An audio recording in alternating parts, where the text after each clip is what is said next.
Welcome back to the home studio and welcome to episode 96 of the Stevie Richards Show. Today, James and myself discuss November to remember. Hopefully, not today, CTE. Aha. Turn it over to James Romero. Hello. ECW November to remember 1995. This is one that I picked. This is one of my first ever ECW VHS tapes. So I thought it'd be fun to revisit. And also, it's kind of a good event for you because, as you were saying on the Patreon exclusive show before the show, this is kind of like one of the first events where you really started finding your character. Yeah, I think a lot of people on this show, if you want to revisit it and you watched previous to November, remember, and to our 1995, there we go. We're going to rename it. Everybody else, LOL, SMH, oh my God, all that stuff. So November to remember is going to get the 2026 abbreviation factor during this multi-part series. But yeah, as I was watching it, I didn't know at the time, but now watching it, man, what, 31 years later now? It's crazy. You were just a baby back then. Were you even born? Yes.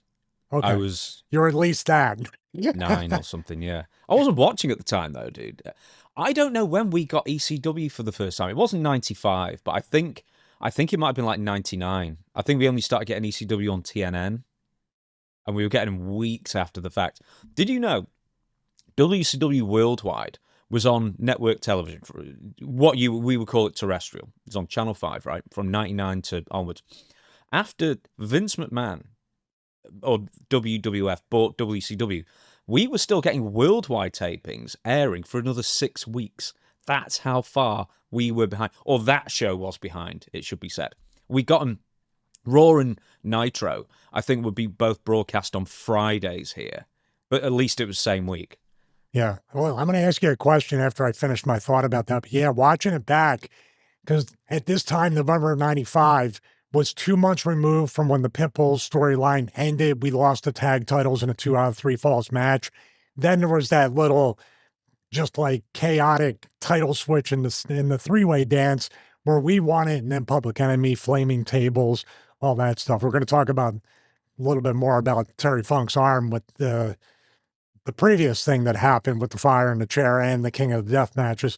There was a lot of people going back and forth from ECW to Japan and back. They had pretty full schedules. I didn't even realize that. But this show is sort of kind of reset all the creative storylines and put people in new directions and tried stuff out. At least I was noticing that within what I was doing. But yeah, it brought back a lot of memories and some of the stuff that it was November that I did not remember. That's a new way of putting it.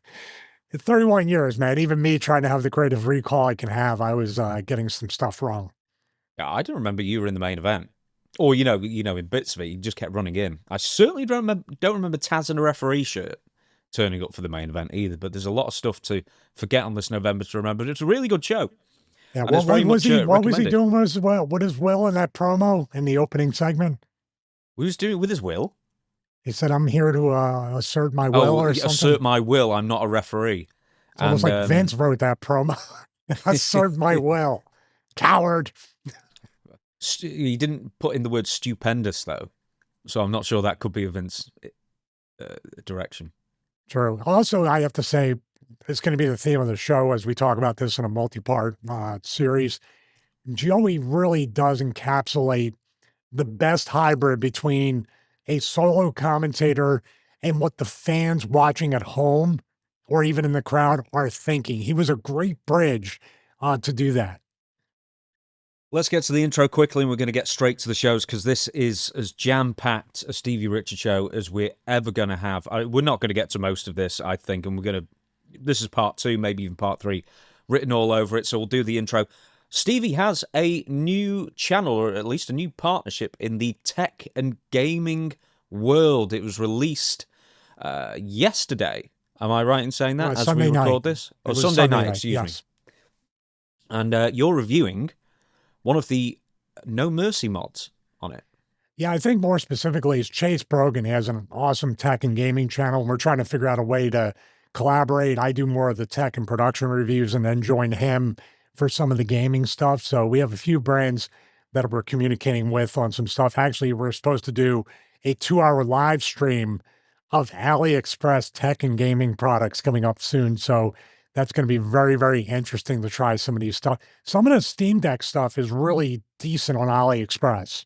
I'm going to try some fitness stuff out too. We don't know how that's going to go, but yeah, it's pretty exciting. And I don't know if I'm going to do a full-fledged channel myself.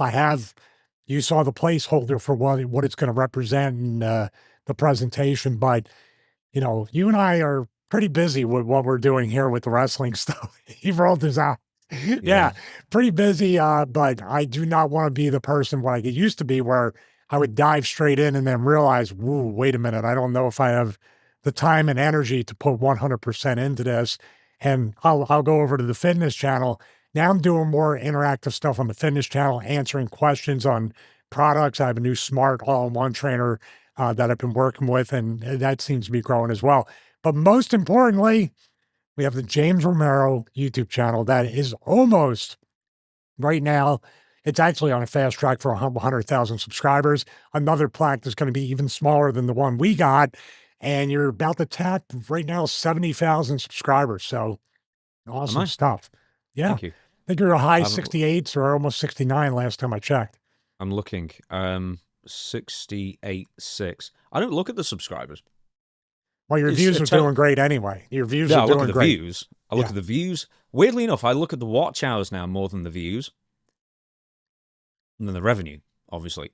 But yeah, it's actually watch hours that are more important than views, strangely. Maybe not strangely once you'd figure it out. But the subscribers, I mean, they used to be the be-all and end-all on YouTube. They mean nothing now. It's a vanity number. So I don't even ask people to subscribe.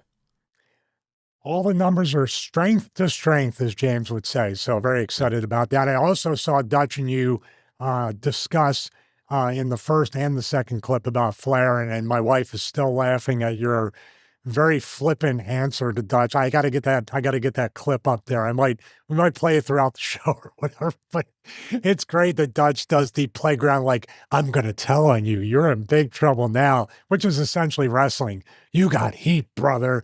And then you're just like, go right ahead. Like it's deadpan as you can do it. It was awesome. My wife loves that you don't give an F about anything. Yeah, well, I do, but not with silly stuff. And that's pretty silly. I mean, it's pretty silly. Since Stevie was kind enough to plug some of my stuff, I shall plug some of his. Oh, by the way, before you start, I'm uncomfortable when you plug my stuff. I gotta cut. Yeah, I'm cutting you off as you plug my stuff. It's so anti-pro wrestling, isn't it? But I also, it's just Dutch is doing well. I'm happy to see that he's really engaged. He was having a good time with the Flair stuff. But there's that part of me that grew up watching Dutch. Let him know that, by the way, because that's what you don't tell a pro wrestler. And when I said, I was like, oh, Dutch remembers my name. That's what I got out of it. And yeah, I grew up watching you when I was very, very small. Yeah, actually, when you were in your 20s, you were getting like the debut of the Clueless Bloods. According to English TV, it was so far behind. I know, it's ridiculous at the time. I don't know when Raw went live. It was somewhere in the 2000s, I think they started going live. But yeah, it took years. We had to wait days for... And then for some reason, because it was the Monday Night Wars, it was the Friday Night Wars here. They'd still aired Raw and Nitro opposite each other. Even though they had 4 days, gone from their live broadcast. That's pretty cool. Were the networks competing? Is that why they had a Friday Night War over there? I guess so, but it wasn't the same because Raw, WWF was on Sky Sports, which was like a premium. It's like ESPN kind of thing. We've got to pay a premium on top of, and the other one, I think, on Nitro, WCW program was on basic cable, I think, at the time. Well, WCW Worldwide and all those were on TBS, TNT, when Nitro. So you had to buy the basic cable package to get that. It was not on network. And ECW, getting back to the subject, we had to get so far under the radar anywhere between midnight to 3 a.m., wherever you're located at, in order to not get caught. That was the number one thing. We want people to watch it, but we don't want the networks to know we're even on their network. We are going to now go into, in fact, no, actually, we've still got the intro. Cameo. Stevie Richards on Cameo. I talk about it every single week. He's got 5 stars across the board. He's way too cheap for what he does. He goes above and beyond for every single person who purchases a cameo from him, and so many people do. And that is the reason why no one's ever regretted a cameo from Stevie Richards. Go and treat yourself. Link is in the description of this video, or podcasts, or videos, etc.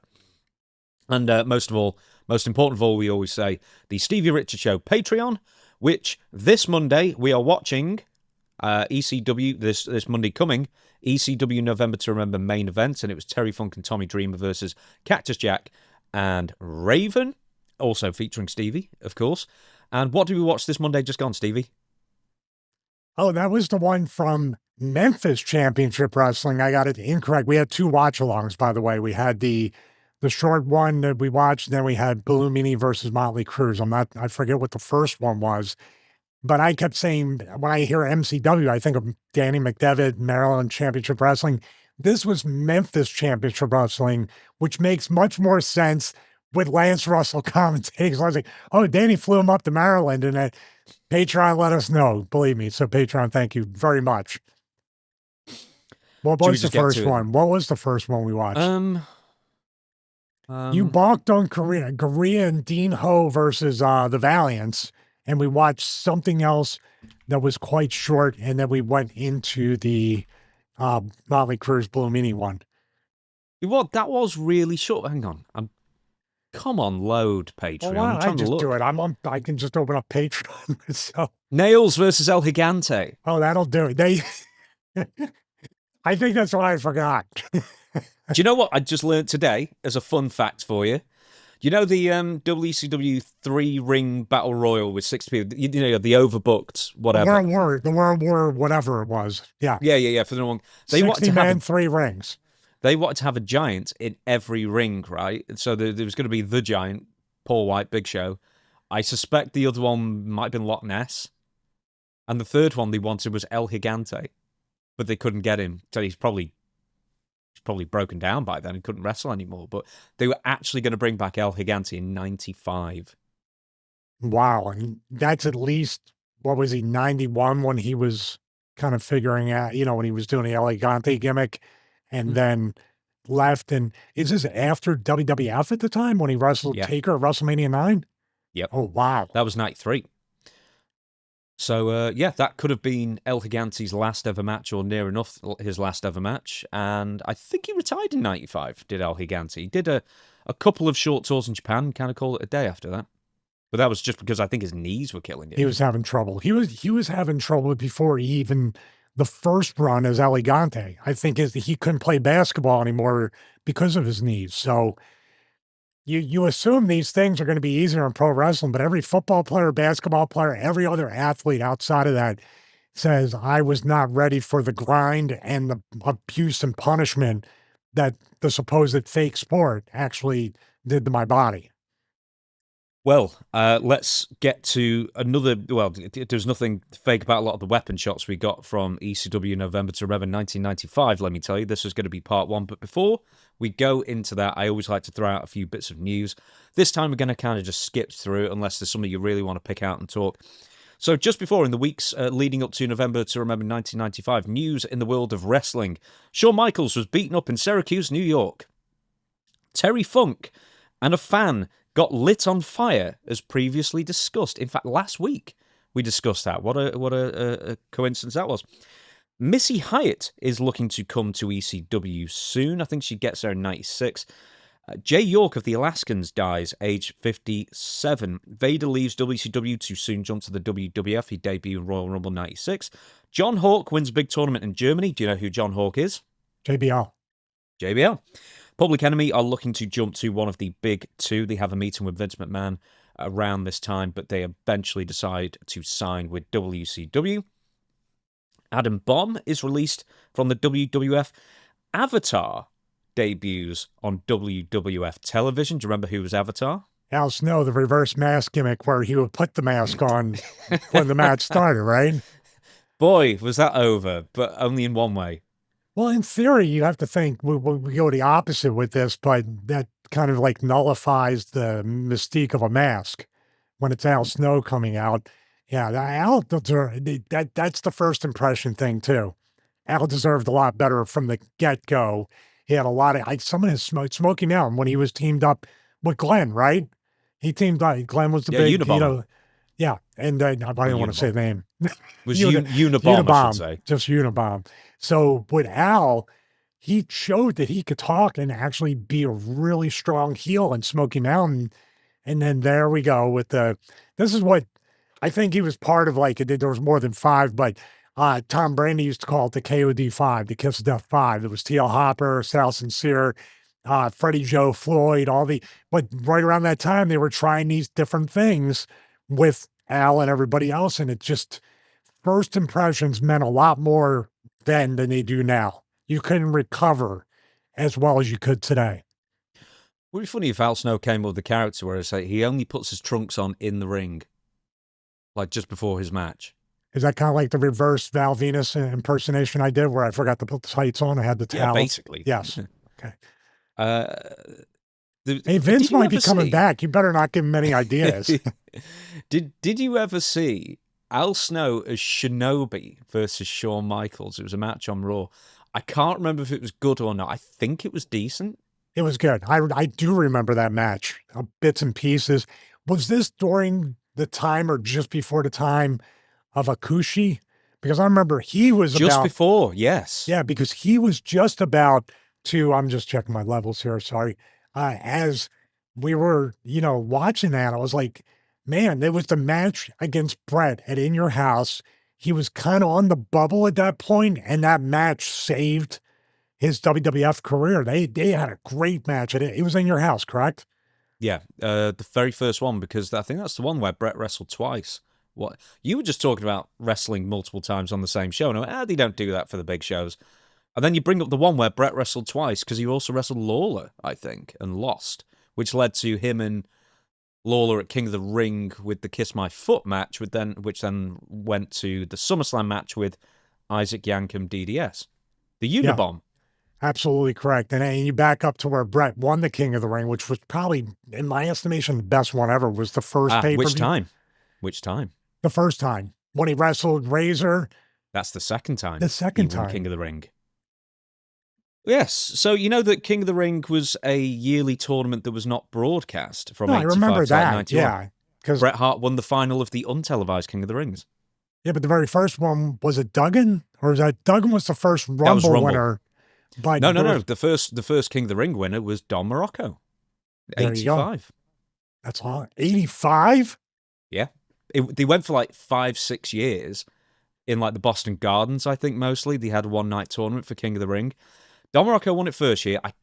Maybe Sheik won it second year. I can't remember. But I think I'm right in saying that Bret Hart's the only person to win it twice. Well, I'm talking about the pay-per-view one, that where he wrestled Razor, which was one of the best matches you'll see in general. But that King of the Ring had it all, and the way it was booked, and spoiler, Bret going over on Bam Bam Bigelow, and then the Lawler thing came into it, and he basically booted him hard in his mouth. It was kiss my royal foot, and he gave him a pretty stiff boot to the face. But Bret got him back and made him do some heavy Pilates at the end of the Kiss My Foot match. No, that was at SummerSlam '93. That was great as well. Because I don't know the name of the pay. I'm just saying when he had the Kiss My Foot match down the line. So the Kiss My Foot match was in '95, but Lawler attacked Bret at King of the Ring in '93. So that led to the SummerSlam match in '93, where Lawler pretended to be injured, and then he got Doink, Matt Bourne, to replace him. So he had a 2-year angle based on this? Oh, yeah. That's awesome. You just assume they run through it in 6 to 8 weeks now, right? But 2 years, and nobody got like, well, come on, everybody. I don't remember it being like anything where I was like, man, this is going on way too long. I was totally into it. It just went by quicker. Well, they went in and out of it. So, they went hard with it 93, hard with it 95, kind of brought it back a bit in 94. Lawler also wasn't on television for a while in 1994, owing to some legal issues as well. So they kind of took the foot off the gas a little bit in that respect. But but Lawler was on commentary, not for some of the late 93, early 94 period for a bit. But when he was eventually brought back, he would always talk about Bret on commentary. And then they would just pick it up kind of when they just needed to fill some time in, I guess. But it was always a good time. It was always a good time when they wrestled. Have you ever seen here's something for a future Patreon. USWA, Bret and Owen versus Lawler and I don't know who the fourth one was. Maybe Jarrett? My guess would be Jeff Jarrett. That would be my guess. It was in USWA. Oh, we have to watch that. Yeah, and they're and the hearts of the bad guys before Owen was ever a bad guy. Speaking of Glenn, if everybody is still interested in watching the show in December, we have to do a Patreon watch along on the Christmas creature that debuted in Memphis. Gee. You know, Lawler said that once on commentary. They managed to get Kane decorated in some Christmas thing, and Lawler said he looks like some kind of Christmas creature. Just a little Easter egg to throw in. There you go. But yeah, we can go off on that. The JBL winning tournament in Germany, that stuff I would like to watch too, because they had really, really strong matches over there in Germany, working the carnivals sometimes. Did they have TV during that? When Otto Wance is the guy's name. Catch Wrestling, I believe, right? Yeah, Catch Wrestling Association. But there's Bremen, God, there's loads of different stuff going on. Did they have TV though? Good question. They would definitely film stuff. Okay, I've got a great one for you. Fake Bret Hart versus, I think it might be a fake Doink the Clown in 94. And it was like a tribute show on like some tent tour in Germany in 94. And it's actually pretty good. But it's some dude who's obviously not Bret Hart, just wearing the straight up Bret get up. Yeah. Even more than Danny Doring did. Oh, but I told you about the Sparta shows with the Underfaker, Fake the Clown, Fake Love, all these, and the Man from the Dark Side. That's what they used, but they would put the pictures on the post.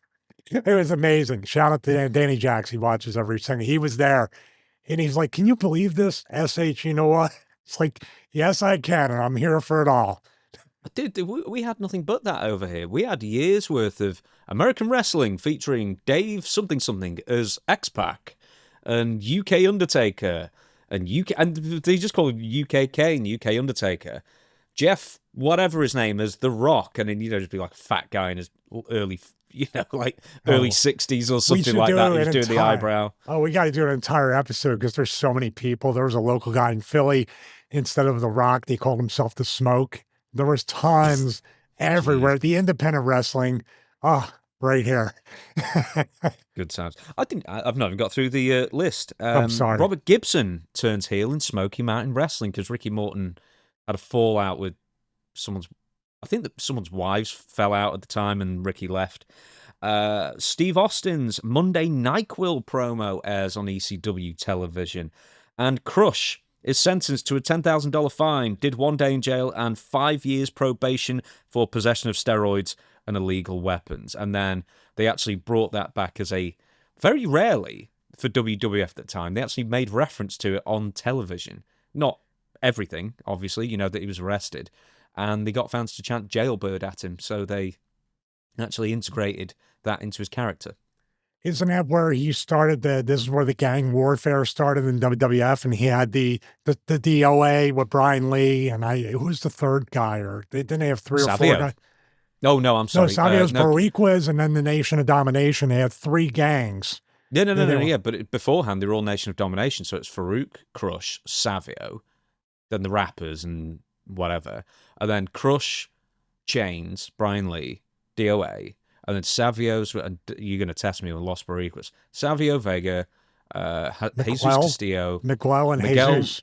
Yeah, Miguel. Forgot the 4th one.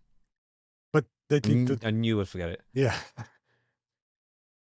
You're looking it up now. Yeah, I've got to now. Jose Estrada, Jesus Castillo, and Miguel Perez Jr. It's Perez that was bugging me, if nothing else. And he's the guy who got his neck broken in Edge's debut. I remember that. Right, let's get to November to Remember 1995. We open it up, thank you, Joey Styles introduces. He's doing solo commentary as he would do for the most part at this time. Some of the people would join him occasionally. Taz, in fact, would join him on commentary at some points around this time as he was recovering from neck surgery. As well. That's what he did. He did, stupendously so. November to 95. And the first match is, what a match this was. Broad Street Bully versus Don E. Allen. Who are any of these guys? Broad Street Bully is Tony Stetson, one of my original trainers from Tri-State Wrestling, along with Johnny Hotbody. Donnie Allen was one of the people that were there quite often. Donnie's one of the best guys. Tony's an awesome guy too, but Donnie has always been a super nice guy. I think he still plays in a band in the Philadelphia area. But man, I looked at this and it was nice that Tony Stetson was also with Johnny Hotbody and other people were the Eastern Championship Wrestling people, the Tri-State Wrestling Alliance people. So it was nice to see Paul at least giving him another fresh coat of paint, something else to Broad Street Bully. I remember Raven and I talked up against him and Donnie, and Tony threw the gloves down and pulled my shirt over me, started doing the hockey fight in the beginning. But yeah, this was something to get the Dudleys over. We'll get to them in a second, but it was good to have at least the indie workers, the locals that the fans knew and were invested in previous to it, to still have them do something and see if they can, see if they can do more. And obviously Donnie has $4.99 on the back of his shirt. That is the PWI 500 ranking. Oh, is it really? Yeah, that's what it is. Excellent. So the Dudleys come out, and Bubba will be doing the ring announcing in a white jacket and a top hat. Joey Styles says Bubba looks like he rented himself part of a tuxedo.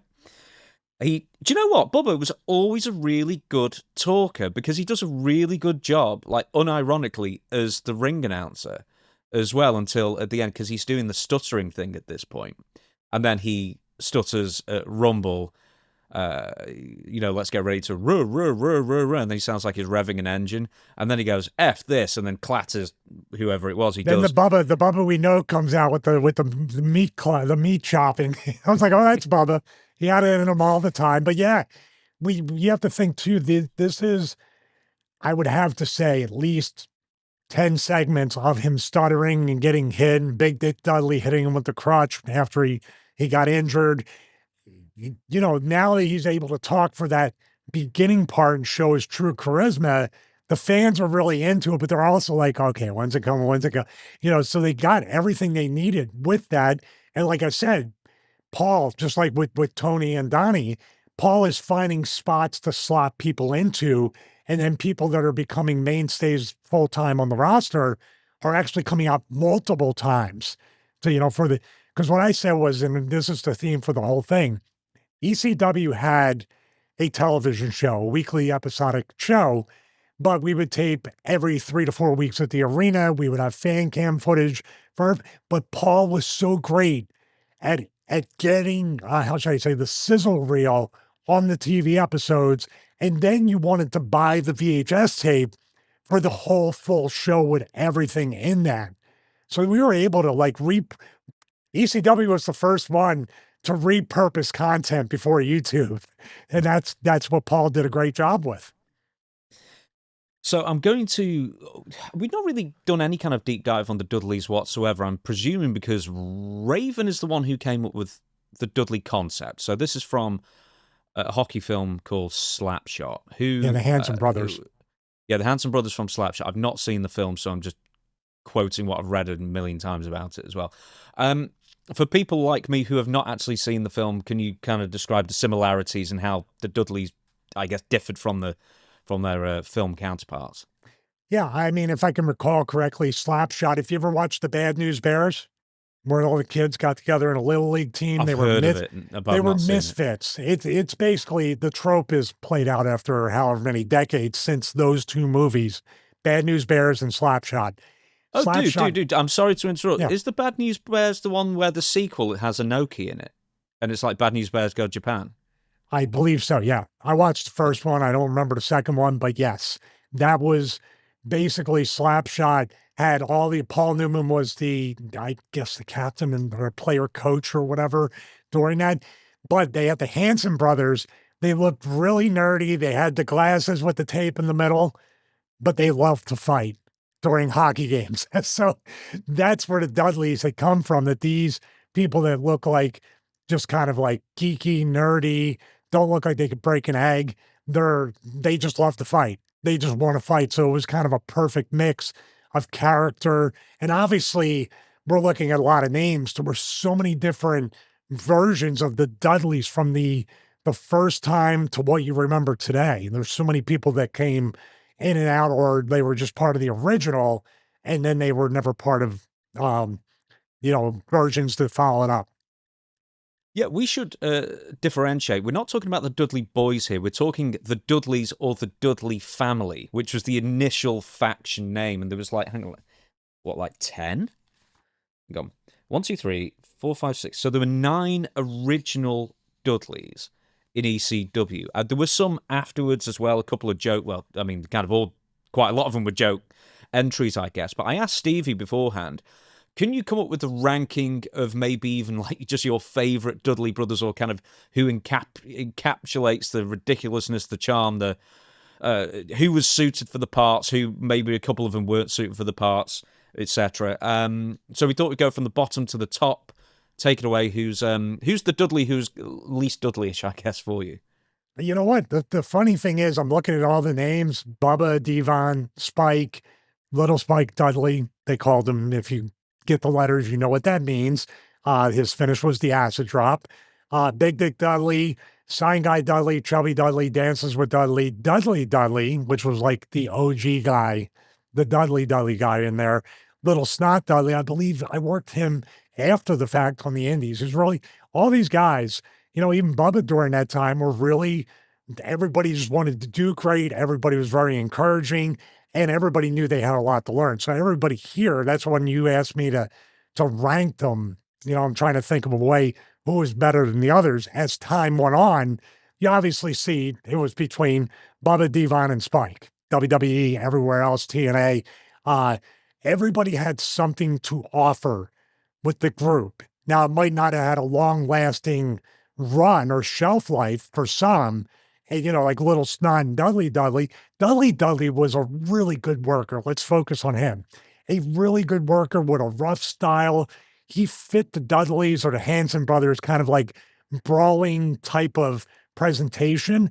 I don't know what happened to him. He was really cool. I was always friendly with him, and we got to work together a lot. They ran into our match with the tag titles, and he was one of the guys that ran in on the Pitbulls during that tag title match. Little Snot Dudley, I don't believe was around anywhere near past the initial stuff with the Dudleys, like vignettes and little stuff here and there. Dances with Dudley Adolfo, he's the one who got into the fight with New Jack and Jim Thorpe in the locker room after the match. He was super cool, and he was a really good worker. I worked him in Middletown, New York. We had a good house show match and a couple other after that. I don't know why. You got to think about ECW. It was basically an indie.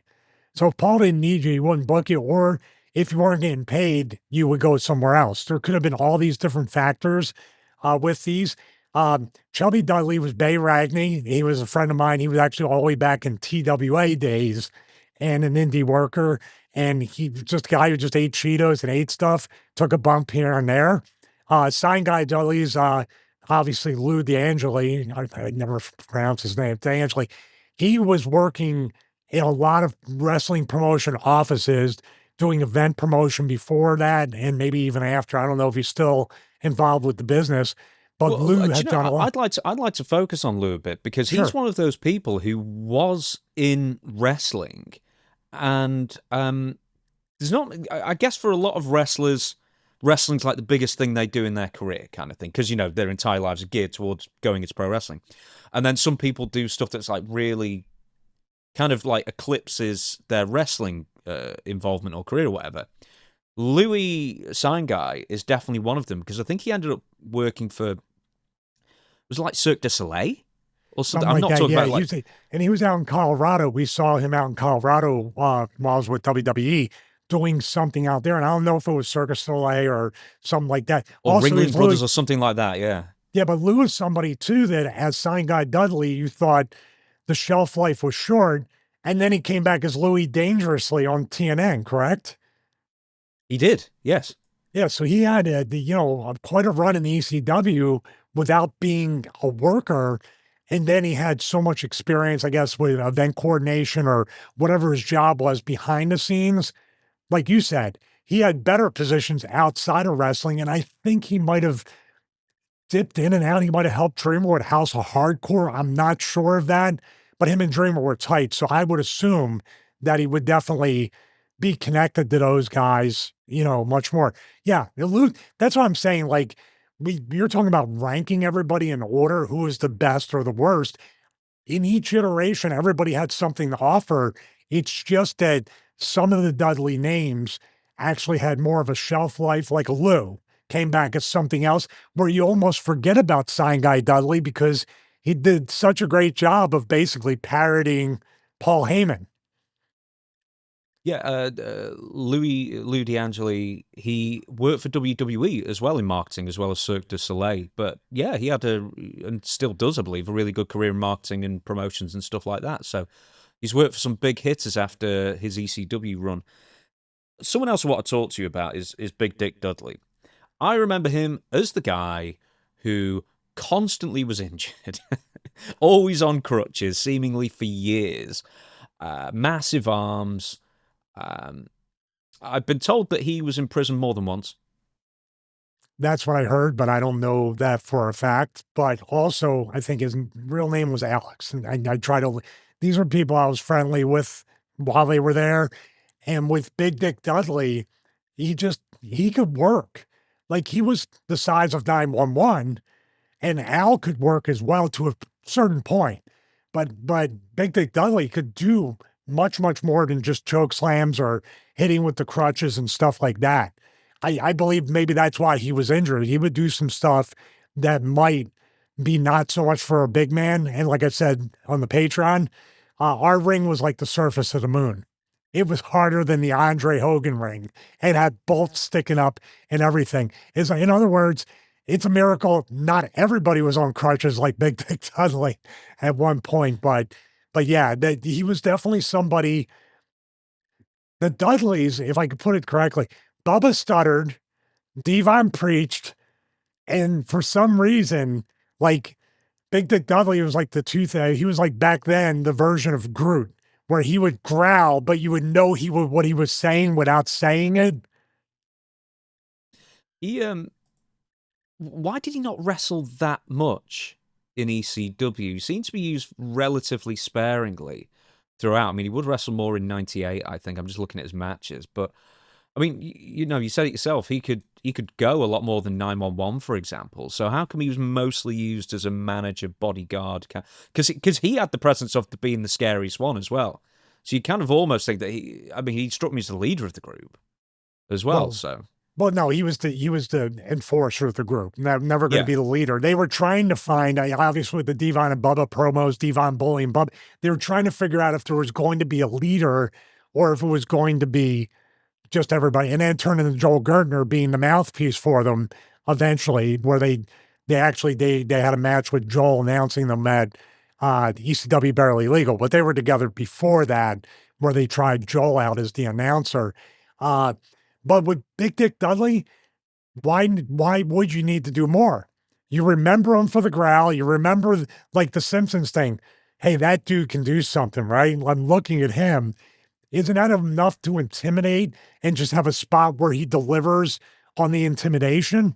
And then Tommy gets back on him, obviously at the pay-per-view, where Tommy chokeslammed him through the bunch of tables from at the top where him and Joey were commentating, which that was a scary bump because Big Dick Dudley put his arm almost behind him. I remember when he did he just kind of, he didn't get chokeslam, he just kind of fell off the edge. There are some more unofficial Dudleys as well. So the Bushwhacker Dudleys were a thing for a couple of house shows, or ECW shows, I should say. They were introduced as cousins in 1998. And it's kind of cool to see the Bushwhackers there because as the Sheep Herders, they were ECW before ECW, like decades before as well. So for people who knew their history, they should have been welcomed with open arms in ECW. No, I agree. And also at the same time, man, it's Sheep Herders versus the Fantastics in Mid-South UWF. How much blood did they spill? How many they took the barbed wire match around the loop. It was crazy how much, and to think that the Sheep Herders you would think that was their, it's like Mick. It's like Mick Foley. You think that is their calling card. Then they do a 180, become the Bushwhackers, and probably never made more money just doing this and licking each other's faces. And I loved the attention to detail. Cousin Butch, Cousin Luke was their thing as Bushwhackers. They become the cousins of the Dudleys. That's pretty cool. There were other unofficial ones. Big Dick Dudley formed a tag team on the independent circuit with Sammy Couch using the name Psycho Sam Dudley. Do you know that name? No, not at all. No. Sounds scary. Two scary dudes. And Jeff Roth used the name Schmuck Dudley on the indies as well, apparently. I've never heard of that. So a couple of ones floating around. It's almost like Demolition, where there seems to be some, unauthorized, shall we say, Demolition members floating around on the, and like Moondogs as well. Maybe not unauthorized in their case, but there's more out there in the ether than I think people realize if you follow the indies. Right, we're going to continue on with the show. Paul Heyman is in the ring. The lights dim, and Sabu returns. You can see Heyman yelling as Sabu's doing the point, shake my hand, and then as soon as he shakes me, he wrenches him in and gives him a big hug in the ring. And Sabu just alligator arms him and go, get off me, get off me, get off me. You could tell Sabu was still pretty hot at Paul, even though he came back. Did you kind of get, if you know Sabu, you kind of, he's there. Paul wants to get the big hug because we're friends again. And Sabu's like, where's my money? Right. Do you want to, how much do you know of the fallout between the two? Because you were in ECW at the time. I didn't know much then, except obviously, I think Paul had said, no, Sabu doesn't care about being here and tried to do the tribalistic thing and keep the team together, banded against everybody else. I watched a couple Sabu shoot interviews like long time before recording this. And if I can recall, it was just basically he told Paul he was going to Japan to wrestle. Paul said it was okay. And then there was some miscommunication on Paul saying you need to be here like right before the booking. Am I off with that or? Yeah, it's kind of like a double booking situation. And Sabu chose Japan because it was more stable, way more stable income. I think Sabu was only making like a couple of $100 per match or appearance in ECW. And he got like a really lucrative booking in Japan that he couldn't turn down. And I think maybe Sabu would have, I think he said that it was kind of his fault. He double booked himself, but it was tough luck. The one that paid him more money, looked like the more stable income was going to be the one that worked out. And that was maybe like April of 95. And there's an interview that Paul did to the fans, and I think it might be on the ECW, Rise and Fall of ECW documentary DVD, and there's clips on that where he just says, I swear to God, I'll be here. He's doing the impression of Sabu and, claiming the whole, he no-showed and he hates you kind of thing, and he got the fans to chant F Sabu throughout. So, I mean, he was very good at the divide and conquer kind of thing. Yeah, but I thought I might have misremembered this. For November to Remember, I'm not remembering this part. With Sabu, I could have swore there was some things about, there was some notice where he was okay doing the booking from Paul. And then I think Sabu was like, then he gets on there and he just buries me on the show. Or there might have been somewhat of the misunderstanding, but Paul going kind of like nuclear on this thing on Sabu. Sabu's a very prideful guy. I mean, I know he's, rest in peace, but he's still, to me, he's prideful. He would be, if he was here today, he would still have his pride. And Sabu also had a degree of honor that's kind of not known in the wrestling business a whole lot then nor now. At least my impression of him. People don't know the Sabu that would, drive the motor home and not what Pee-wee, the referee have to pay any expenses. He was very generous to other people. We can speak about the generosity and also the thing with Sabu that he probably should have made a lot more money in the business than he did. And he also had some very, very near misses, really, with signing big money. There was one that, because I was just before I was watching an interview Chris Van Vliet did with Sabu back in 2021, and he cites an interview Kevin Sullivan did. And only afterwards I realized, oh, yeah, that's the one he did with me. I just completely forgot that was where the information came from. But Kevin Sullivan said that Sabu with WCW, because if you remember in the initial Nitro episodes, I think he was on 2, the second episode, Alex Wright, whoever he was wrestling, he was only making $500 a shot, and he was guaranteed 2 bookings per month with WCW, which was a lot less than he could have been making on the indies and in Japan and whatnot. Turns out that WCW had sent him, or Kevin Sullivan had given him a contract, 3-year, optional 3rd year, over $400,000 for the 3 years. And Sabu, before he signed it, well, firstly, Kevin Sullivan just went, sign it now, quick. And Sabu went, no, I'm going to read it. Just fair enough. And then he wanted to tell his mother before he signed it. But his mother had just got sick. She was in the ICU. Sabu flew home to go see her. Then told his mother. Then by the time he tried to fax the contract back, WCW had changed their minds. And that's why he didn't stay. Are you kidding me? I mean, I know you're not, but but he wasn't happy there anyway because he was being restricted from what he could do and couldn't do in the ring, which is another problem. But like, it's nearly $500,000 he missed out on, because he, I guess, just wanted to tell his family first. Yeah, and didn't he have before all the stuff from finally going to WWE with the new ECW, didn't he have a chance of going there and an interest from there? And I know they eventually, Pablo, the guy who worked in November to Remember 95, he became Babu. And I was like a rib on Sabu when he was with Tiger Ali Singh, right? 98. Yeah, Sabu turned down the WWF, I think, in 93, because they wanted to give him the Sultan gimmick that was eventually put on Rikishi. And I think there might have been one other time where Sabu could have signed some ridiculous deal as well, and it didn't work out for one reason or another. Maybe it was WCW again, I don't know, because I know they nearly signed Joey Styles and Don Callis as a new commentary team, because that's when Eric Bischoff was thinking with Fusion Media, whatever it was going to buy WCW, then that was pulled from the table. He was trying to get Joey Styles and Don Callis. That would have been very good. So I think they were offering up to like $40 million. And I remember Bischoff saying he was on the beach or on vacation or something somewhere, and they just said the deal's done or the deal's dead, like straight up to him. Mm-hmm. Absolutely. So with Sabu then, do you remember what it was like when he came back? Did anyone buy into Paul Heyman's reasoning that Sabu was now the enemy and now we're friends again? Or was everyone at that point kind of wise to Paul Heyman's manipulation tactics? No, I don't think many people were wise to it, but there was people that weren't. I would say probably the New York clique, we called them. You're talking about the Tazes. I don't know if Perry was a part of it yet, but they were running the school together in future weeks or months after that. You had Bubba, you had all the New York guys, Dreamer and everybody.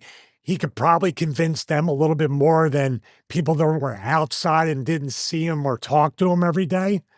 But I didn't feel like, I was like, oh, Sabu's gone. I wasn't smart enough to say, well, obviously he left for more money. I didn't have that business sense, or I wasn't aware of that. I was just like, man, Paul and Sabu aren't getting along. Sabu's a big deal, man. I hope he comes back.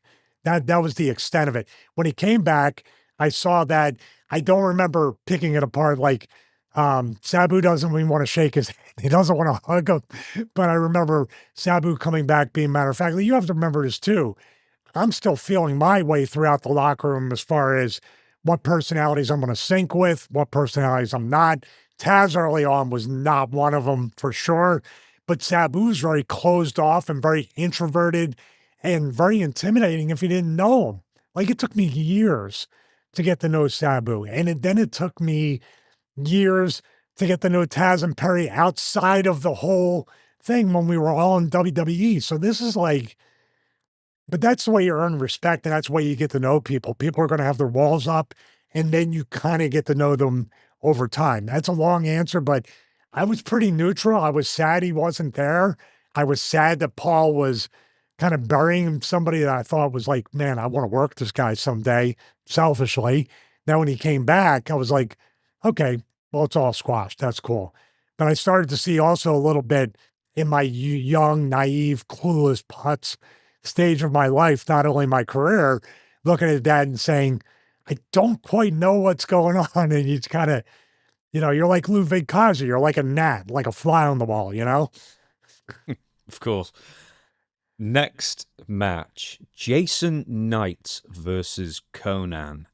Triple A is having a very, very brief, I guess, working relationship with ECW at the time. Triple A and CMLL in Mexico are like at each other's throats. There's a really vicious interpromotional war as well. So I don't know how all this came about. I mean, have you got any idea how this came about with the brief working relationship with Triple A? No, I don't, but I'm glad it did. And obviously, if you watch this show or anything else featuring Lucha Libre, you know exactly why WCW decided to have the cruiserweight division, because this here in the States, I think, is everybody's introduction who's not a tape trader person to Lucha Libre wrestling, to Mexican wrestling, to AAA, Konnan, Ray, Psychosis, Hoovy, all these people over the course of however long. And then you mix in Malenko and Guerrero. Dude, we had like the best cruiserweight division before there was a cruiserweight division. But I don't know. I would just say this. I don't know if Paul worked in Mexico or what he did as a manager, if he managed anybody, but you just never know when these connections are made. And of course, you had Konnan, who was really probably trying to get the name of AAA and himself and everybody out into the States. And whatever happened, WCW should thank their lucky stars, because I think this is where Bischoff and everybody had seen this kind of talent really get received well by American fans and said, we have something here. The initial pre-match thing, and it's not even a match, this is the second match that isn't really a match. It's also the second match that features a powerbomb in a row as well, by the way. But Joey, not a Stevie Bomb. Not a Stevie Bomb, because that'll be match 3 that will also feature no less than 2 powerbombs. Joey Styles was in the ring. He's doing the announcing. I guess it's so he can start scratching himself while Jason's there, of course.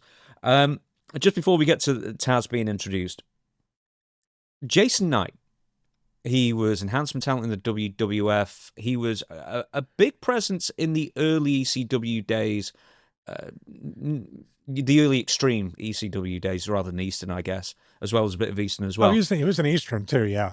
He was an Eastern as well, but like for the first couple of years of Extreme Championship Wrestling, he was all over the shows, not just as a manager, but as a wrestler, former TV champion, I think, as well. Really underrated, I think, Jason Knight. I thought he was really, really good. And why did he not really do much else outside of ECW? Honestly, I'm not sure. And I think he commented on the video where I told the story about Jason being responsible when I met Jason and Angel for basically giving me the courage to go bag in hand, hoping to get chokeslammed by 911 multiple times. My dream came true multiple times as well. But that's how you got initiated into ECW, to do not just pull aparts, but take the chokeslam from 911 to protect the full-time roster members. And then when you become a full-time roster member, you still get chokeslammed by 911 multiple times every night, at least in my case. But Jason was underrated. And when I watched Jason on TV from Eastern to Extreme before I went there, I was there during the Eastern, and then it became Extreme when Shane threw down the NWA World title. By the way, last week, it bothered me all week that I didn't mention Shane's YouTube channel and podcast. I watch it all the time, along with Solo Monster, Wrestling Bios, Wrestling Regret, all these different ones we mentioned in the clip that just went live. So Shane's definitely somebody I learned from watching, even now in 2026.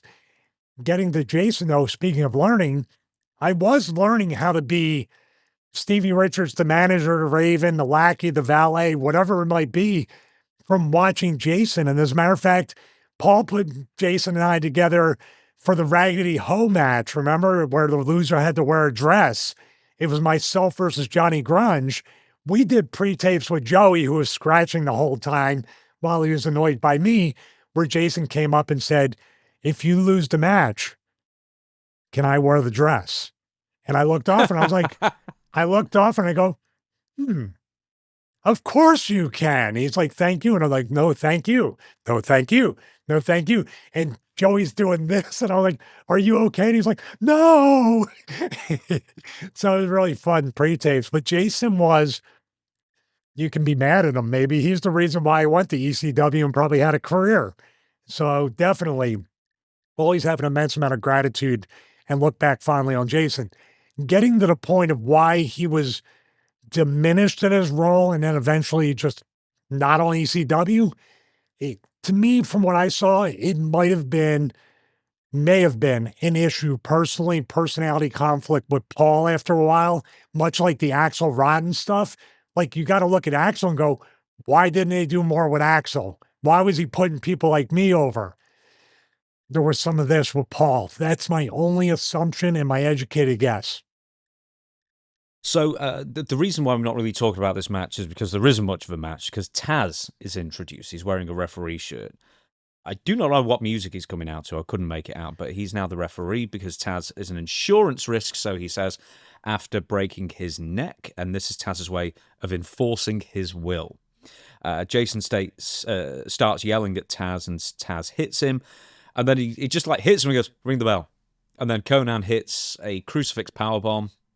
We need to have like a ticker at the bottom of how many powerbombs are in the show. And it's interesting hearing Taz speak, because it's more or less one of the first times he speaks on the microphone, because for years he was a mute. He was doing the Tasmaniac thing. And then before then, what was his character with the Kid Crush. image in the Kid Crush. That's an amazing image, by the way. That was the Savaldis. I think he wrestled at ICCW along with Dreamer, and Paul used to drive up there with those guys, I think, and do the Savaldi shows. So, yeah, Kid Crush. So Kid Crush hits Jason Knight in the face. We don't need any. Please, after all this time, all the healing, don't start. You stopped, or else he's going to enforce his will on you. That does actually remind me, though. This is one of his first promos ever, really. And you were saying beforehand, you can kind of see the nervousness in him still, because the first time he ever spoke on the microphone was when Paul Heyman basically gave him a microphone. And then he just says, Fonzie must die, in reference to Fonzie the referee, Bill Alfonso. And then all of a sudden he was doing promos constantly. But you can see him improving every week. And at this point, he was still very, very new. Do you know what some of the telltale signs? There's a few with the inflection, the pacing, and when you're trying to remember words. The one thing that I always did, and then I would do it to Joey as kind of a heel way of invading his personal space, by accident, though, in the beginning, the true telltale sign to know someone doesn't, it's like what I do here, but it's mostly because of my vocal implant. I'm trying to reach the microphone. I lean in sometimes. Or I'm trying to get closer to the camera. Do you ever notice when Taz was doing the early promos, or anybody in general, when Joey's holding the mic up, they feel like they have to meet him halfway in the middle. And when they lean over like that, it removes a little bit of that poison presence. Can you sense that? Mm-hmm. When you're almost like, I got to make sure everybody hears what I'm saying. It's like the camera. When people used to try to find the cameras, it would be very, very off-putting in a way. Is it kind of like in like vocalists and singers where they're really, really new, they don't have that microphone control? So instead of like when they're hitting a high note or a loud note, they go closer to the microphone instead of going further away. And all it does is just like really distort the audio. They can't learn the proximity effect of a microphone. When I have a shotgun mic and I practice voiceovers, which I'm still trying to be better at talking, the microphone's going to pick me up. I see the levels. It's logic, but then it is being a wrestler for so many years, especially on a lot of house shows. See, this is where Taz, he may have cut promos before, but it used to be, you got to make sure when you sell and cut a promo that the 87th row can hear you. It's the old stage performances, right? You have to inflect further out. Where in wrestling now, it's like, be conversational, and people hear, even when I do the show, they're like, dude, when you talk like the Sabu episode where I was very much more calm and subdued, they're like, dude, that's your voice.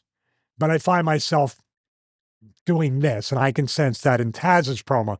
And boy, did he embrace the character, find the color scheme, find the design, and find his voice in a hurry. You got to give him credit. So this was all spurred on, really, this whole character change and everything else, because while he was still the Tasmaniac, 1995. This is going to be the what went wrong that I'm going to lead into. Taz ends up breaking his neck, or more specifically, having his neck broken for him in a tag match in Fort Lauderdale, Florida, at the War Memorial. So, over to you, Stevie. This is kind of part of a spate of broken necks that are happening around 95, 96 in ECW, because Sabu was one, Taz was one, Pitbull, Anthony Durante was one. No, I'm sorry, it's Gary Wolf. No, it was Gary. It was Gary, I'm Gary sorry. Wolf. As well, there's 3 broken necks in like a 12-month period in ECW. But over to you, Stevie. Tell us what happened with this pile driver. What went wrong? Well, thank you very much, James. I looked at all the broken necks and I said, well, wait till 1997. It's going to be my time to shine. Give me that guardrail, Terry. And he sure did. So, Taz here, and this, I believe, is this the War Memorial in Fort Lauderdale, Florida, if I can remember correctly? I think it is. I just said that, yeah. Oh, okay. Well, see, you've done my trick there of not listening. Short term. Yeah. Well, the only one time I don't listen to James and I pay the price for it. Here we go. In fairness, I do it all the time because I'm always writing down or whatever. Yeah. Well, you don't care. I care. So hey, let's go with that. They say we fight like an old married couple. Here we are again doing it. So here is the match, and I can play this straight through, right? No. No. Okay. So, all right, let's go here. Now, what we're going to do is basically your classic spike pile driver. So basically, Scorpio has Taz. Taz needs to wrap his hands around here, and then we have Taz's feet here. And what Dean's going to do, like Taz should be straight up in the air with his feet. He should be locked in, and then Dean's going to grab each foot and not really push down. He's just basically jumping to his feet to make it look like he's adding extra compression to Taz as Scorpio goes down with the pile driver. Now, normally what has to happen before we get into it is, now Taz has his leg at a 90-degree angle. Usually you want to basically have that foot straight up in the air. Problem with that is, and I'm not saying anything out of turn about Dean, Dean is not tall enough. So if Taz does do that, I don't know if Dean can reach up to the feet and keep this level right here. Also, Scorpio's going to drop this way to his knees, not back onto his butt, if I can recall correctly. Is that right? Is that right, guys? No, that's absolutely so right. We have, oh. I didn't know that Dean still grabbed the feet here. And then, yeah, that's bad, man. You don't see it, but you can see the bounce of just nothing but Taz's neck hitting. And the sell that Taz does right here pretty much says what it is. I mean, there's no real blame on Dean. Dean's just reaching for whatever he can reach for. And Scorpio coming down on his knees. I don't know. Maybe they just wanted to keep it tight in this area right here. And if he had sat back, Dean might not be able to reach to do this. This here with Dean is basically just for presentation. You're not driving him any down any harder, but I think even this little bit of weight on top added in with dropping to the knees, and obviously Taz really, like literally just breaking his neck because there was no protection. Scorpio's butt didn't come down first. It was all Taz's neck, and we can't really see. Well, right here, it looks fine.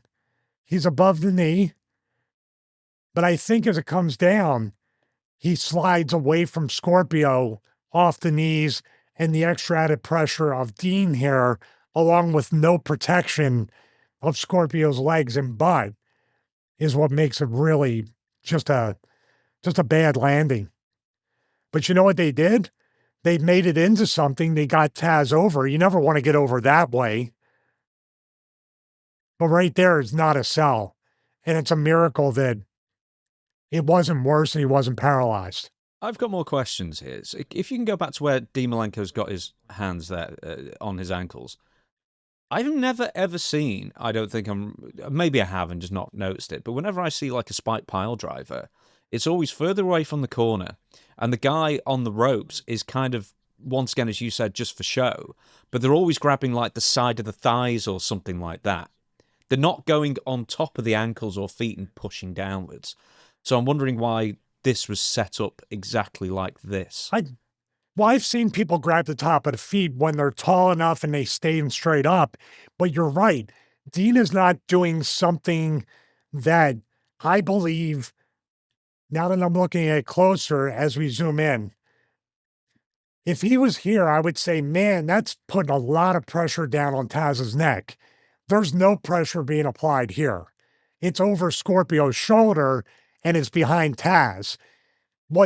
Obviously, when you're looking, you don't really see it, but Scorpio dropping to his knees rather than onto his butt. But once again, are we talking about Scorpio maybe having to be closer to the corner? My guess would be, this is hindsight, and thank God Taz is okay. Scorpio and Dean obviously didn't mean to hurt somebody with this, but do you think the correction would be Scorpio as close to the corner turnbuckle as possible so he can take the butt bump back and also bend his knees slightly so Taz's head does not have any chance of hitting, and therefore Dean is tighter to literally come straight down here rather than reaching out. So in other words, I think just the distance here is the biggest what went wrong in this. And the secondary to that, which is obviously hand in hand with the distance, is Scorpio trying to keep the distance by dropping to his knees. Do you see that? Well, I was going to ask this then. If he's any closer, Scorpio and Taz, to Dean, where would Dean even place his feet on the mat? Because they're really tight in the corner already. I would say Dean would just lower his hands, like drive down, like like he's holding something, almost like he's, doing like the double axe handle move where you just go down on someone's back. In other words, he would probably have to shift that weight to the knee or keep it where it's at, to where Taz's thighs are almost touching Dean's stomach, and Dean stays on the second rope and allows the pile driver to happen. So, have we ever established why Too Cold didn't just sit back like a normal pile driver? Because if you advance the frames a little bit, very, very slow, if you can do the slow mode just as Taz is dropping, you can see how much he's sliding down is Taz. No, Taz didn't even hold the original position anywhere near that, right? He slid all the way down and pogo sticked. It was all Taz taking that bump. Scorpio might have taken some of it away initially, but they landed simultaneously. But Taz did that little slide. See when his body slides down right there. Do you know what? Like I said, there's even more. There's even more there. Scorpio actually breaks his grip before Taz hits the floor. No, he breaks his grip when he hits. When he hits. He has a grip right here. Here. Taz hits. Scorpio slides down. Look at the elbow straighten out. Taz is it's already too late. Yeah, Scorpio could have had a tighter grip, but the number one reason from my viewpoint is the way Scorpio landed on the pile driver. If he had landed on his butt, and once again, 2020 hindsight with this, but Dean probably would have to stay on the second rope and Scorpio would have to close this distance right here. I don't know if I've ever seen Scorpio do a pile driver in general. Have you? Outside of this one? Not that I can recall. There's very few people who do pile drivers like that in the first place, and for, I guess, good reason. I remember seeing Vader doing it as well, but that was on Kane. And I guess that was just like a height issue. The two ways to do it would be tombstone pile driver, but then you're hooking the guy and he has to be above your knees. And Kazarian, Adam Page do the thing where they have him like an Alabama slam, but the pile driver's behind them. So you can shield it from the camera and not really drop somebody. I took it from Kazarian, never touched. But you know what I'm talking about? It was called, what is that called? The Page does, I forget. But that's the way you do that if you're dropping to your knees. But dropping to your knees with somebody here, the Owen Hart thing with Austin too. Owen landed on his butt while doing the tombstone, which the knees, if you're above them, is the way to land there. That there's the opposite. It's the opposite ergonomics that you need, and especially with this.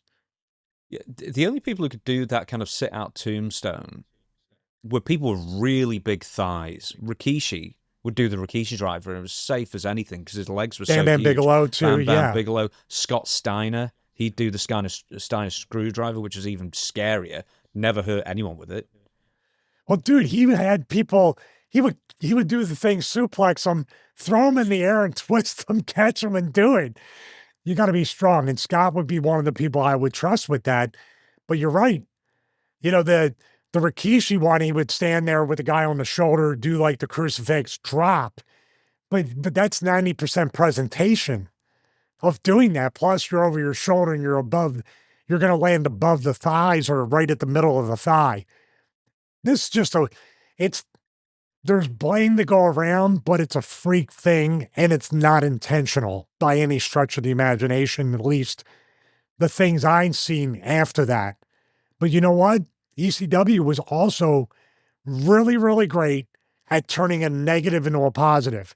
And if this didn't happen, would we get the Taz we got today with the promos, beat me if you can, survive if I let you? The whole presentation changed. Usually in wrestling, when you have this kind of major thing and you're out for this long, the character change usually it usually ends up being such a drastic improvement in the wrestler that you don't want it to happen that way, but it's like, man, we've really made the most out of this. Going to give you some quotes from Taz. It was a tag team match. It was myself and Eddie Guerrero versus Dean Malenko and Too Cold Scorpio. Scorpio and Malenko were taking it to me pretty good, and I was trying to tag in Eddie. I couldn't get to Eddie. The next thing you know, they gave me a spike pile driver. Malenko came off the second rope, grabbed my boots, drove my boots down while Scorpio had me for the pile driver, and boom, I just didn't get a chance to protect myself, and I landed right on my forehead and just jacked my whole neck back, and that was it. I was out for a year. Tommy Dreamer says when Taz broke his neck in Florida, he finished his match. He just kept on saying, damn, my neck is hurting. I walked into the hospital with him, and we just, we would always travel together, and they asked him, how'd you get here? And he was like, I walked. And they're like, no, there's no way you walked in here. And he's like, yeah, I did. I walked in here. And like, sir, well, you have a broken neck. Taz then says, I was actually out for about 9 months, and Paul paid me every single week of our agreement and my guarantee. I didn't have no contract with the man. I had a handshake with the guy, and he stuck to that. I will never, ever forget that Paul was loyal to the crew. The crew remained loyal to Paul. Not what we've heard every time with Paul Heyman and payments, but this was 95, I guess, not 99. Yeah, I have to say, that's something right there. How many wrestlers, including myself, have gotten the same exact speech from doctors or emergency rooms? I'm not kidding you. How many times you heard, how did you get here? Well, I drove, I walked. You shouldn't be able to do that. You have a broken neck. Gary, myself, probably Steve Austin at one point, anybody who's ever broken her neck in wrestling, it's that automated thing that I'm glad they're throwing the X up now. But it used to be, he finished the match. I'm glad it's not so much like that anymore, but there's a lot of hangovers or, people have left over from that thought process of, I'm hurt anyway, let me finish the match. So now the companies, thank God, are getting in the way and saying, no, we don't need you to walk into an ER and have somebody ask you how you got there. Let's just take care of it right now. But yeah, his head going back too it's dangerous because that's exactly that, and sideways is exactly the way you don't want to break your neck. Okay, next up in this Powerbomb Fest of a, not pay-per-view, I was going to say, because pay-per-views weren't in until 97 for ECW, but this major show, November to November 1995, Stevie Richards versus El Puerto Ricano, who was, what was his name elsewhere? Pablo Marquez and Babu in WWF. That was it. Just before we get to the thing, you have The Offspring as your theme song in this one, obviously with the Raven connection. How many theme songs did you run through in ECW in total? Just two. Offspring and then Swamp Candles was the BWO music. That was it. What about when you were Superstar? Three. 3. Yeah, that one match. My triumphant return, the fabulous 12 hours in ECW on my return. Yeah, Jesus Christ Superstar was my other one. Oh, like Morocco and Billy Yep, Graham. exactly like that. Yeah, tell Yeah. Don. Tell him not to be mad at me about Did that. you not have intro music in 92? No, no, nothing really. No, I would be in the ring or be. I remember I didn't want to like off. I was so scared of my own shadow, even just starting. Remember, it was just 911 with, choke slams and stuff like that, pull aparts, wrestling Taz on some house shows and things like that. I remember he suplexed me. He gave me a suplex onto one of those tables at the bar that had the big round, by like trying to break it. It was square. He was throwing me into it. I was just bouncing off. I probably weighed about what I weigh now. Okay, we have to talk about this because you make your way to the ring. And as Joey Styles points out, a lot of these fans think you're number one because you were hated in ECW in 95. Well, at least they weren't bouncing the sheep around, chanting, I do something to sheep. That was the old chant. And this one is just muted middle fingers at me. And but one person in the crowd particularly adores me and likes me and looks up to me, right? Yeah, there seems to be some guy, maybe he was an honorary Dudley, I don't know. He seems to be wearing a lot of tie-dye. I asked Todd Gordon about this guy once, and I said, look, I know people ask about Straw Hat Guy or whatever else. I'm going to ask you about some of the fans that we see in the front row. But there's one dude, right, who looks like a proper, like, druggy burnout. Like a proper, like, Beavis and Butthead kind of character come to life, right? My God. Dreads. Yeah. His name was Dreads. when El Puerto Ricano is in the ring, you can see him for ages, warming up. And he's trying to get Pablo Marquez's attention, right? And just going, yo, you see Stevie? You F him up. You F him up. Like really intense, man. Like he was hating you. Okay, we're going to go through No, he didn't hate. No. Let's, I got a story. And I don't know the origin of it, but we called him Dreads. I don't know his name. He hated me by association because he truly hated Raven. For whatever reason, this dude said, according to other fans who were around him, was going to wrestling school to fight Raven one day. He hated Raven. I'm sure I was right in there with him, but yeah, he hated Raven with a passion. So by default, he wanted Pablo to pretty much take me out. Yeah, he was a scary dude. Like, not like intimidating, but it's like I've got a picture I'm looking at now. He was intense. And, but he didn't try to hop the guardrail or anything. Well, look at it. That's what I was going to ask. Like, no one ever tried to actually physically attack you because you were one of the most hated people in ECW in 95. But did anyone try and take a swipe at you at any point? Not in the arena, but outside. There were people trying to follow me home. The car windows on my little Datsun, the green pickle I used to call it, because I just didn't have money. I bought this car for like $100. That you insist to have on the steering wheel, the clamp thing. No, that was Dreamer's Cougar that he sold me, the red Cougar that he and his parents sold me. No, this was the pickle that I would start up. It didn't even have a key. I started it with a screwdriver because the ignition was just hanging out. But man, that car probably still runs today. But yeah, they broke the windows on that. Big loss there. $100 green pickle.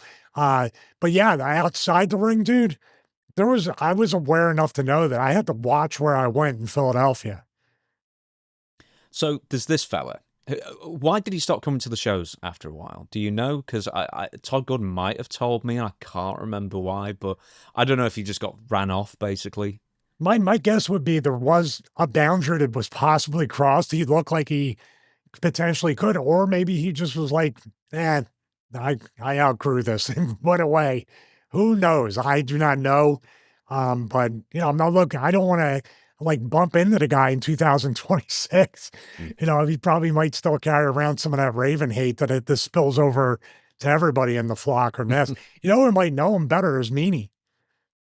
He might be a local guy because Meanie still lives in South Philly. I sent you some images of some people that I want to bring up and see if you could name a few more of these dudes. One of them I think might have been Green Lantern guy if you remember him, because he was usually, Glasses, and the wavy hair, like yeah, the kind of beard. like He, I think, proposed to his girlfriend on an episode of Raw in '93. They actually had a segment, like, you know, back in the, not Rob Black, what was it called, Rob Bartlett days, in the initial days, in the Manhattan Center. I think he might have been the same dude, but yeah, how, like, Green Lantern guy, if any stories turn up with him. No, not really. You know what's funny is when I think of Rob Bartlett, the early days of Raw, now he starts to kind of, you're never going to unsee this in a way unless I look at both of them side by side. He reminds me a bit of Ed Frara with sunglasses. He was on quite a few episodes of Law and Order. And he was really good as one of the, like, the evil, defending lawyers. I did not know that. I have to watch that. Yeah, he's done some acting stuff as well. I also saw an interview with him a couple of years ago where he's talking about, like, his Raw appearances. Really likable guy. Awful commentator. But, like, in the interview, he was a really, really likable dude. I was going to say, on commentary, he didn't come off likable at all from what I can recall. It's like the bizarro world. You're likable in every sense, but wrestling absolutely despises you. They love you in wrestling, and you just can't function in the real world. He was totally ill prepared for that. Like, there was one episode of Raw, I know this isn't about the Rob Bartlett thing, where he imitated Vince McMahon the entire way through. The entire show? The entire show. And it was nice to hear what a maneuver and hello, pal, you know, but he was doing like the Vince McMahon backstage. Kevin Nash did this once in like a Nitro where he was imitating Vince McMahon, but he was doing the kind of smarmy real life boss kind of thing, not Mr. McMahon, the television character. So nobody got it. It's one of those weird things. So basically, was Rob on his way out? He was like, Yes. He's going to make fun of the boss. That's what I would assume. But going to Green Lantern guy, don't know much about him. Sign guy is obviously where Sign Guy Dudley came from. So he was... Yeah, he was... Sign Guy Dudley's interesting because didn't he and Sign Guy have this battle of the signs until the original fan gave up? He took a lot of that personally from what I understood from other people in the crowd. He was like, you're stealing my... He was very protective of his gimmick, but he was also... Everybody's weird. Whether you're a wrestler, you're in the crowd, they're unique individuals. And you don't really... I never really got too close to any... The only guy I got to know on the indies a bit, because he worked the indies as his character in the front row, was Hat Guy, John, I believe his name was. Was Sign Guy the guy who you said hello to in the gym or something? No, who was that? Well, the Sign Guy fan. Sign Guy in the gym doesn't compute. No. Okay, there was someone, I don't know if this was you or maybe it was someone else, and maybe it was Mick Foley or something, but I thought it was you, where you tried to say hello to like the Sign Guy and he went, kayfabe. Was that not you? It might have been me. I can see fans in ECW telling wrestlers that talk to him, kayfabe, I'm a babyface fan, you're a heel wrestler. Oh I can totally see that. But yeah, he was, and I think from what I recall, the boys were having a good time seeing him really get upset with Sign Guy Dudley. Did he just stop showing up as well after a while? Because he was doing the sign thing for years and then just went one day. It sure felt that way. Well, a lot of fans just seemed to phase themselves out or do other things.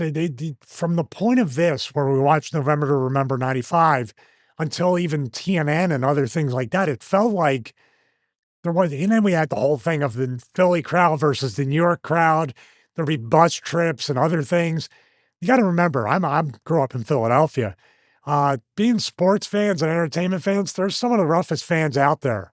So when you're saying, did you ever have to worry about fans? Absolutely, because they're passionate and they can't quite turn it off. So it's a double-edged sword. You want them to be rawly, emotionally invested in the product, but then you're like, how can we shut this off after we leave the building? It's very, very hard. Next up, Faith No More guy. He was the guy with the long hair and the beard and the sunglasses. He showed up a lot of WWF shows as well. He was all over the place. He was near Vladimir a lot, right? In WWF shows, I used to see him around him a lot. Actually, was Vladimir ever at ECW shows? No, I'm talking about WWF. When he No, went to I know those, he that. seemed. But did you ever see Vladimir at the ECW shows anywhere? You know what? I recall maybe meeting him at maybe CyberSlam because I remember the panel. Maybe he was more interested in that, the questions and answers from CyberSlam. But I do recall meeting him at one of the shows, possibly, but definitely at conventions later in the years. I met him as well. So I would assume that like he was such a nice guy. He just enjoyed wrestling. I can see some of the other fans getting on, even though he was a big jack dude. I can see some of the fans really give him a hard time about that. I'm just here to enjoy the show. He's almost the smartest fan out of all of them, isn't he? He just wants to enjoy the show. I'm just looking at Sign Guy now. Original Sign Guy, often imitated, never duplicated. Okay.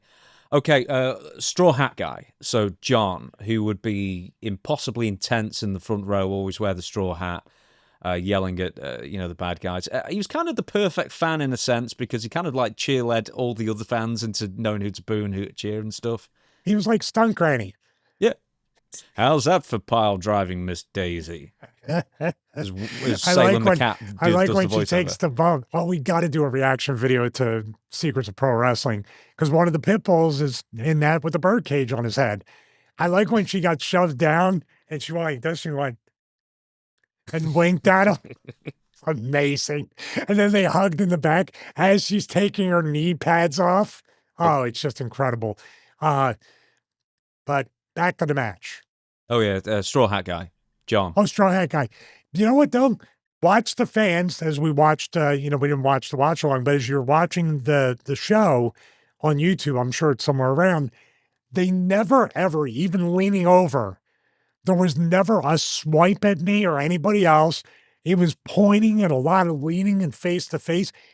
I don't know about Sign Guy and Dread, but the Green Lantern guy and especially John the Hat Guy, they reveled in being part of the show and understood the boundaries. Could you see that? A lot of fans never really, and then when we fought in the crowd, they knew the spread. They didn't really, we were always shocked because we had the occasional riot here and there, like Lulu Temple and other places. But for the most part, the fans knew there was fans that would do this before Atlas security would get there.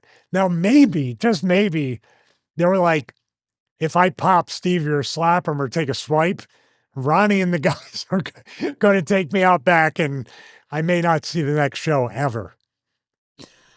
Hat Guy was always accompanied by his mates. He had sunglasses, like a mustache going on, blonde guy, cigar in his orifice quite a lot of the time as well. Oh, kind of salt and pepper hair, blonde. Yeah. It kind of looks blonde on the TV, but yeah, I guess graying would be fine as well.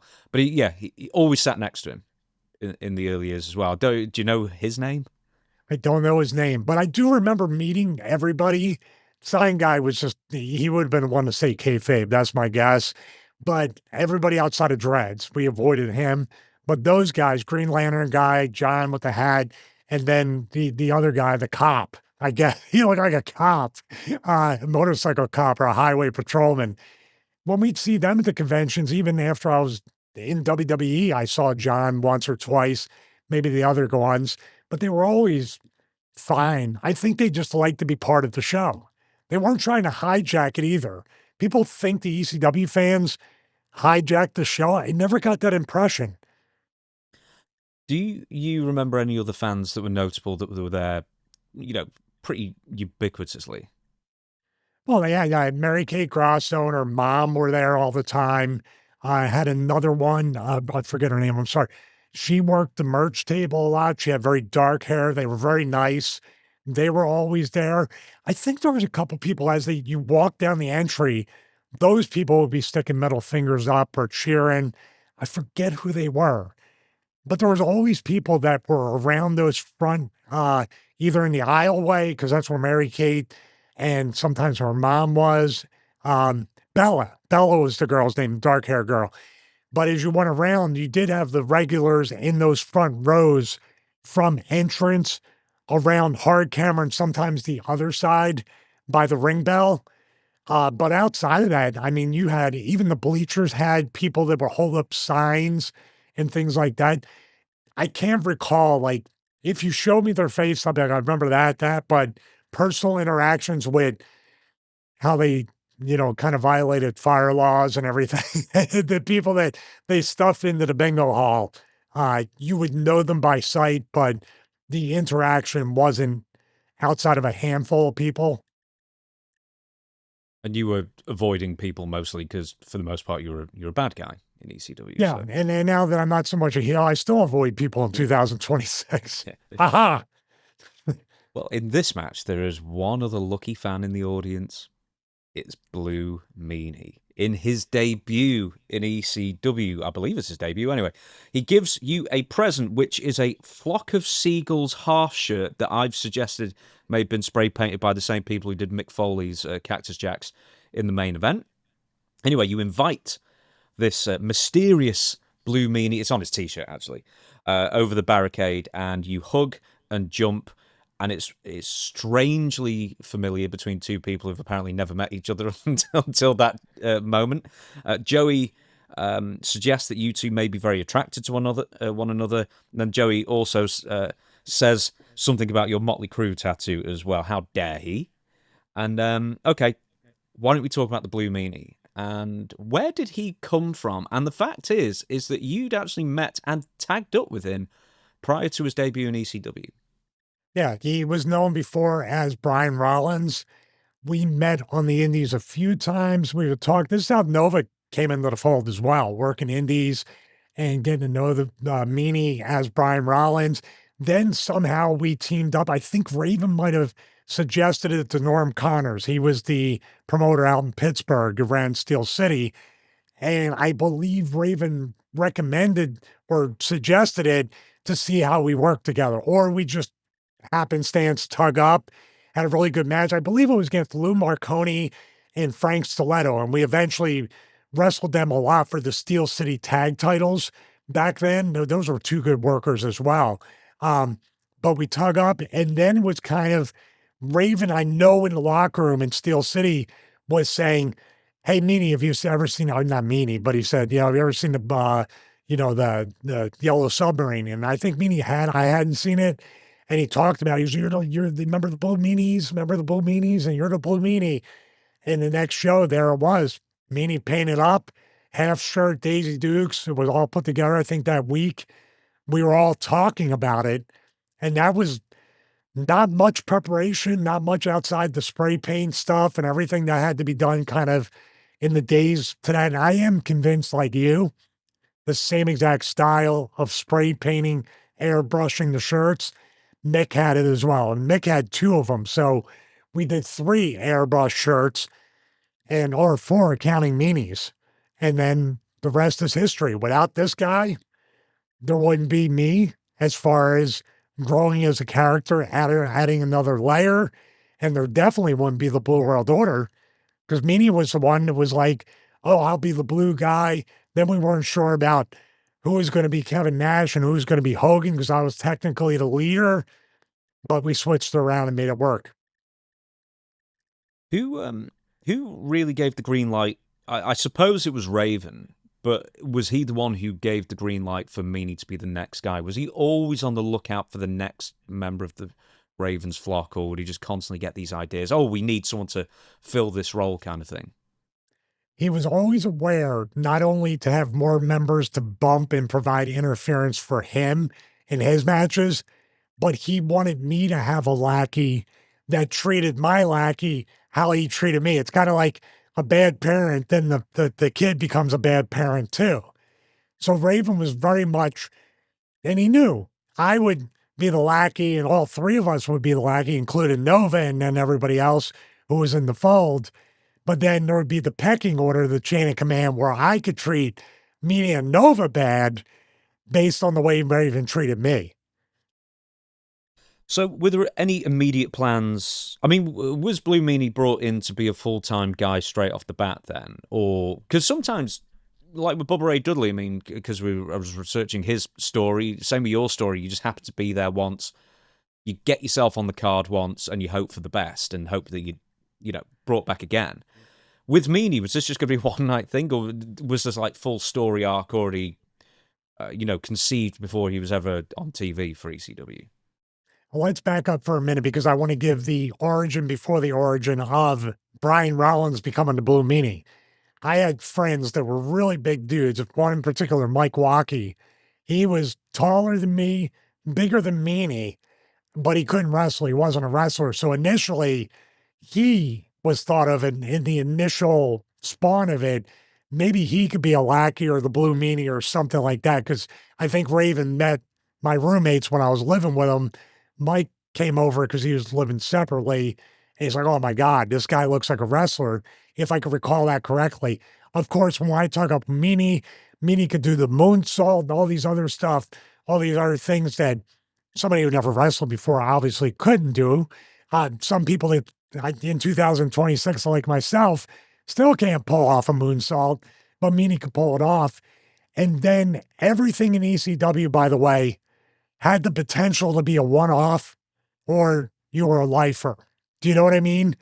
The first impression Meanie made, and then the fact that not only doing the moonsault, but me pushing him up and him not wanting to do it, the presentation of that really lent to be like, oh, this guy's an obvious part to the act. And I think with Raven, he was like, hey, we got this thing. And Paul was like, all right, let me sit back and watch this and see what happens. There was nothing off the table as far as the success nor the potential failure of your performance that night. Who told Blue Meanie that he had to act like really meek? Because that's quite rare. I mean, because you were not meek, but as Joey called you, the clueless putz. But who was telling Blue Meanie to be like really meek and really, withdrawn and kind of that kind of thing, didn't want to wrestle and you had to force him? I think that was Meanie and myself, or Raven might have said, Meanie can do a moonsault, but you have to act like he doesn't want to do it. And then Meanie and I just came up with the 1, 2, or 3 things where I finally just push him up by his butt and he hits the moonsault. As a matter of fact, we wanted to do that in WWE, WWF at the time when we took up initially when I went into the company, and they hated it. But the fans reacted to it the first time we did it. That makes it even funnier and even more impressive that he's being forced in the position, then he pulls off a perfect moonsault. But Vince didn't get it, so big shock. How good was Brian Blue Meanie in 1995? Was he like really, really green at that time, or was he pretty competent with the basics? Well, he was competent with the basics because he was taught by Al Snow. He went out to Lima, Ohio, lived out there, and he was taught by Al. So you already have the basics. The only thing with Meanie that ever, what was the thing in the beginning that truly was awe-inspiring, like this guy weighs over 300 pounds. He has a half shirt, Daisy Dukes. He's dressed like the Blue Meanie. He has blue hair, and he can do all these high-flying moves. He can do a moonsault, a leg drop, a splash, all these different things. But as time went on, that weight becomes a hindrance as you age. So that was the part that Meanie got stuck with the Blue Meanie gimmick and look. He did lose all that weight as the Blue Boy, I think, in 3PW, but that's expected when you're as skinny as me. But when you're as heavy as Meanie, you can do all these things. It's truly, Meanie reminded me of Vader in a lot of ways. He could do a lot of different things that he had no business off the look of doing, and that really made him stand out. He was truly like the Adrian Adonis kind of thing. That's a great one too. But I think the moonsault and the things off the top put him in the Vader category, and I think it was even more impressive than Adrian Adonis in the things he could do. He was truly a unicorn or a very rare breed at the time. And he was game for anything. I mean, you have to be if you're going to paint yourself blue and be naked in parks and stuff like that for pre-tapes. Oh, there you go. You get arrested me. Yeah, come here, cop. I'll explain everything. No, please, Hack. We got to do a watch along of that. Blue Dust in the park, filming like the original Rocky. That's what I'd like to imagine. It was something much more devious than that. And hoses, too. Hosing each other. Where we found a hose that worked in a playground, I don't even know. Yeah, I'll explain everything. I got it, guys. Just put the beer down at least. No, the cop gets it. To the match itself, El Puerto Ricano jump starts you, crossbody attacking you from the top. And boy, do you catch this guy. Like, his life was depending on it, which it kind of was. But man, you clung onto him on that initial I hit dive. my own head on the floor. But that's the point. Catch him. And we didn't have a whole lot like the Sabu dive at House Party 96. He went right over me because you had the, like, if they could get the railing any closer to fit another row or two in, they would have done it and they would have filled the building up. But yeah, I mean, I watched that back and I was like, I'm pretty proud of myself because that's scary. Dude, it looks like he's 100 feet up from looking up at him. And I got to catch him weighing all of 195 pounds. So he's doing his high flying, Tope's Meanie as well, and then you take over with a low blow. Well, he eventually Tope'd Meanie. He went, whoa, he did Hot Wheels feet there for a minute. He did a little bit. Do you think, okay, so you go straight in for the low blow. This is good.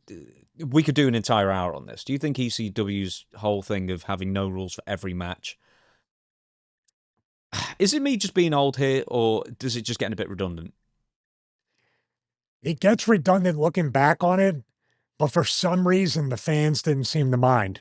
Now, when the television product went out, the edited version for TV, Paul did limit that. That's why you're looking at it going, man, there's so many power bombs, there's so many low blows or whatever. But Paul would ration those out on the television episodes. So that's why it stuck out to me too. I was like, wow, it's a lot of power bombs. But when I watched the TV show, I don't remember that. Yeah, this is match 3, and this is the 4th power bomb that's going to happen because you hit 2 Stevie bombs, very specifically, of course. And how come you went to the knees for the power bombs as well? Because, you know, you can sit back, you can just stand there. Why particularly did you go to the knees for them? Well, I went to the knees because I didn't want to drop anybody high on their neck and head. I didn't always sit out. I sat out in other parts, but also I knew that if I dropped to my knees, they're going to land flat. If I drop to my butt, there may be a chance they do that rolling bump and hit their head. So it just seemed like the way to go. Now, after years of doing it, I never had more than one knee surgery where I had scoped later on, not from the power bombs. But you start to feel it when you're on the surface of the moon and the bolt catches you right on the kneecap. You hit a very nice looking Stevie kick on El Puerto Ricano, get the pin. And then you, Meanie's called in, he does the moonsault, he misses, he splats on the canvas, absolutely splats and sprawls out. No, you got it wrong. I've got it backwards, haven't I? You did the moonsault first, then the Stevie kick. I'm sorry. And then you drag Meanie back by the hair at the end. So it is kind of like the, you know, the man who kicked the dog, who bit the cat, who bit the rat kind of thing. Because Raven would drag me out of the arena by my hair. Yeah. Good debut, I think. Oh, yeah. I mean, great debut for Meanie. I think Pablo really showed himself as far as what he could do. He never really got an opportunity there. He never really got an opportunity in wrestling in general outside of the Babu thing that was just a rib. But Meanie, yeah, Meanie got a job that night. I believe he did. I believed I earned more work. Raven earned a spot more creatively to have freedom because he delivered every single time he said to Paul, check this out. And Meanie was one of those examples. So Meanie literally performed himself into a roster spot that night. But he needed to keep it up as far as his performance every single. That's what I loved about wrestling. You're only as good as your last match, and you have the next match to make up for a bad match if you're given the opportunity. News. No, first we talk on you. First we talk about our argument in between segments where I said you were giving me every excuse in the book to not work out. And I was like, dude, I couldn't even walk and I go to the gym. If I can do it, anybody can do it. I know, but you like it. I do. That's the big difference. You like the gym. I'm looking for an excuse not to go to the gym. Mm-hmm. I can't wait. I can't wait. Everybody out there, comment below because James and I are going to be in person, hopefully this year, And one of the videos we are going to record, maybe a full episode because my workouts tend to be pretty long. We are going to work out together and film it. We're going to be mic'd up and everything, aren't we? Everything. I'm at the 360 cameras. I'm going to have 5 camera shoot, cinema cameras, everything. Good. All right, then. Okay. Well, look at how excited he is. Yeah. All right, news. News. All right, then. We're talking about news. The big news really is that Raw had 5 matches last night as we record this, would you believe? Is Bruce okay? I think he keeled over when he saw the booking sheet, I imagine. Yeah, okay. That was the big news. Right, the real big news here is the latest WWE firings, or releases, or at one point, as it was described, at least in the New Day's case, mutual agreements, which turns out it wasn't really a mutual agreement at all. Let's get to the non-New Day stuff now. Tonga Loa, Botchamania's favourite son, apart from LA Knight, who constantly falls over as well. Tonga Loa is gone from WWE. He returned to the main roster after a decade away in 2024. Were you like everybody else and didn't realise that he was Camacho? No, I didn't know that at all. I saw our group messages and I was like, oh, man, that's a name I didn't think of for a long time. And he used to come out with the bicycle, right? Like Friday. I think so. Like Friday? Yeah, Friday, the movie Friday with Tiny Lister. Oh, of course, with Debo. He's rides a little bike. It's really funny. It's like, you know, the guy who he steals the bike from and then he runs back to the car and he sort of runs with his arms down and flapping. You got to watch Friday again. I watched it a million times, man. All right, then. So anyway, Tonga Loa returns after a decade away in 2024, immediately joins the Bloodline, the Solo Sikoa version anyway, and it's never referenced that he's a former WWE Tag Team Champion. The Bloodline then morph into the MFTs, and they were feuding with Jacob Fatu, and then he disappeared. Then they were feuding with the White Six for months on end, and he was just kind of just like pretty much another guy in the group. I think that's fair enough to say. He, along with JC Mateo, who we're going to be talking about next, didn't really do much with either of them. Yeah, that's true. Tama and Tonga teamed up in New Japan, correct? Yeah. They were part of the Bullet Club, right? Yeah. Okay. Jeff Cobb is, and I'm not trying to gloss over Tonga at all. I hope all these guys, everybody who got released, has work, fulfills themselves, finds something where their legacy can, if it's not in wrestling, go well beyond wrestling. So we talked about Lou D'Angeli earlier in the episode. Jeff Cobb, I thought, had so much potential. I watched his stuff in Japan. I watched what he did, even on a limited basis. He was in AEW, correct? So I'm looking at what Jeff did, and I'm like, how could you not? And he was in the Olympics as well. So how could WWE not embrace something like that? What was Jeff missing? The age isn't a factor. He's in his 40s, but lots of people are in their 40s and 50s right now, as far as, or close to 50 as in with Punk. Why? That's like the biggest miss that I could think of in a long time. He was a big deal in New Japan for a while, was Jeff Cobb. And they just from the second he got in, they had nothing to do for him. And then they got him to paint his face when he was at the MFTs. He looked ridiculous. If you go on Jeff Cobb's Wikipedia page for his WWE run, it's like one paragraph. And he was there for a year. He was just such an afterthought. He was the 5th guy or whatever he was in the MFTs, and Tonga Loa was the 4th guy in the MFTs. And I don't want to be the doomsayer, but what's going to happen to the rest of the MFTs apart from Solo? Well, we don't even know with Solo. I mean, it could just be the whole act. We have enough, with Roman and everything and Jacob Fatu, and just trying to say these are what we can get the most amount out of these two guys. But with Jeff, like you said, he had such an impressive career. He still has gas in the tank. He could probably, hopefully, go back to AEW, go back to Japan. But that's no fun either. In your 40s, it's not the wrestling. It's all the travel and stuff in between that really wears you down, and you can hit a wall pretty suddenly when it comes to that. But when he debuted, I was hopeful, but I kind of knew, like you said, you're not doing the debut like a Ryback debut and you're fed locals. And I use that analogy all the time. His character and him as a performer, they took zero care in the creative direction of the character from day one. Didn't you sense that? You're like, well, we know who's going to do the job for, MFT number 1 and 2. It's going to be the 3, 4, and 5 guys, right? Mm-hmm. Yeah, they just an absolute afterthought, and it's such a shame because he's a pretty talented guy. Tamatonga and Talatonga are still there at this point, so it'll be interesting to see if now, like the Bloodline, the MFTs is now just going to be like a 3-piece going forward, and why they chose those 3 to stay and the other 2 to go. Well, how about this? We literally have 2 bloodlines in the same company.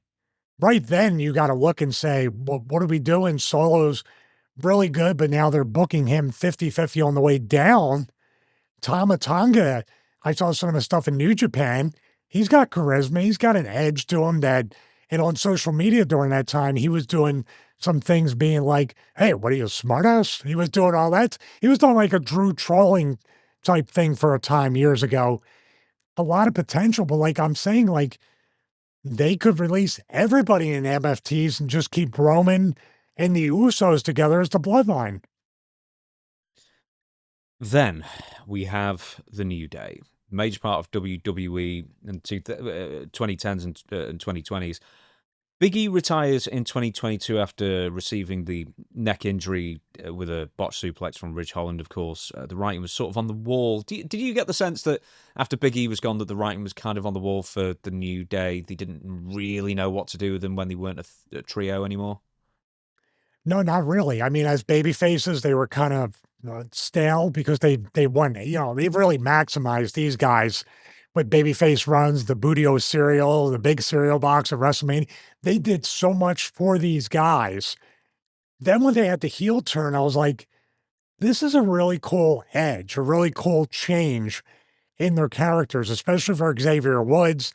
Kofi had an edge to him as well, but I thought they had another run of at least a year or 2 as a heel tag team to kind of get some newer baby faces over.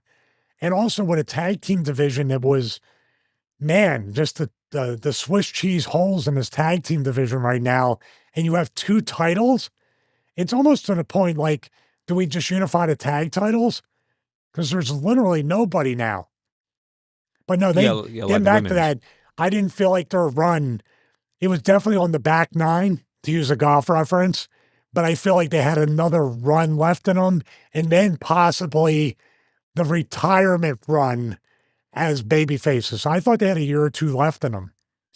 Well, according to their contracts, they had another 4 years left in them. They re-signed a year ago with WWE, 7 figures each. Really lucrative contracts. And much deserved. Those are 2 guys that deserve to get paid out. So just before they re-signed, actually, as we were saying, I think this was late 2024. They turned bad guy. They rebuff Big E, who offers to be their manager. I think that might have been the first time he was seen on TV in a couple of years as well. And then they're doing the bad guy acts. Kind of on, I think they even are on the first Netflix on Raw. So they're presented as like one of the new faces or 2 of the new faces, kind of thing, or new, but main faces of the Red brand. And then just slowly throughout the months, they were just on less and less and less. They were even tag team champions and on less and less and less. And then 2026, it seemed like they were barely there at all. And for whatever reason, the creative just had nothing for them. Isn't that amazing, by the way? Everybody, you hear budget cuts, and if they're in the 7 figures, I'm sure TKO is trying to cut. But at the same time, I'm sure they said, creative has nothing for you. But we're not firing the writers that cannot write for the wrestlers that are still immensely talented and have stuff to offer, and we're paying them 7 figures. So let's try to get our investment back. No, we're going to release the wrestlers and keep the writers that have nothing for you. Isn't it like the most bizarre thing ever? Hey, I can't take bumps anymore. Fire 3 writers. Here is the interesting thing, is that originally it was said by Fightful, they reported that it was a mutual decision that they would leave, 1 year into a 5-year contract. See them get like $1 million plus each. But the New Day were apparently offered a 50% pay cut to stay with WWE. And New Day said, no, we're not taking that. And then they left. Now, they weren't the only people. We do not know the names publicly of the other people who were offered a 50% pay cut, but the majority, so we understand, have accepted it. And there's a load of issues with that, I think. Not least of all, it shows that the company... Well, it kind of shows that you're willing to take a lot less money to do the same work, which is also which is a problem. You're talking about precedent. Now there's a precedent for this. But also, it shows that the company, one, didn't value as much as when they signed you, so therefore they see you on, as you say, the back end. So they're going to pay you half as much, so they're going to book you accordingly, and they didn't have any ideas for you for the most part anyway. So it's a real tightrope of whether you just accept the money, make the money while you can, or you leave, take a risk, go to AEW or wherever else, try and make some money on the conventions as well and see what you can do. It's a real tightrope to kind of figure out what's best for your career at that point. Yeah, I can't put myself in their boots, and they've made plenty of money. They've made plenty of money throughout their years, and they've earned every bit of it. All three of them, including Big E, the entire act. Right there is a tragedy with him still there. And how long they haven't really featured Big E, only on like kickoff shows or post shows, not really a part of whatever. Will they release Big E? You know, and say we don't, depending upon, or maybe he took the pay cut. I'm not putting any names to this because I don't know. But I'd say this, I would do the same thing if I were them. You make all that money, you get a 50% pay cut, but you're still going to work just as hard as you did before, with the potential, as you say in the next paragraph here, that you've been welcomed with open arms publicly by AEW wrestlers, most notably MJF, who definitely has Tony Khan's ear with that. Now, you can go and make, what if you go in there and you make mid six figures, 500,000-600,000 a year, or Tony Khan values you, you get to seven figures, you stay there 2 to 3 years, and you do the retirement thing or the Hall of Fame induction with WWE. You made the exact same money. You're in a different place. You have a new lease on life in your mind to say, there's a whole new brand new roster of people to work. I'm excited once again. I got a new environment around me, and we have an opportunity once again. And we're making the money that we were making in WWE. Can you see that all lining up? I can. Yeah, I think for certain people it's a great thing, but only a few people, because Tony Khan he used to do this like he was Dixie Carter. Just anyone who left WWE he would pick up for the most part. And a lot of the times it didn't really work out. Occasionally it would. But these days I think he's more picky with who he should bring in. But New Day's an easy one. Because I've never spoke to either of them. I suspect you probably... did you work with Kofi Kingston at one point in ECW? Oh, Kofi was supposed to be my stepbrother. Remember? Oh, of course, yeah. Remember Vince goes, and your mom was a whore and went down to Jamaica and had a bastard son. Now we're going to feature you on TV. The last part, I don't know. But he did say that my mom was a whore right to my face. So that was awesome. I could have been his son, which would have been even worse because I knew that like he pooped on her head. Yes. Well, at least he didn't take out women's underwear from his jacket this time. That's true. Yeah, well, one was enough for me. But I also worked with Xavier Woods briefly, I believe, in TNA.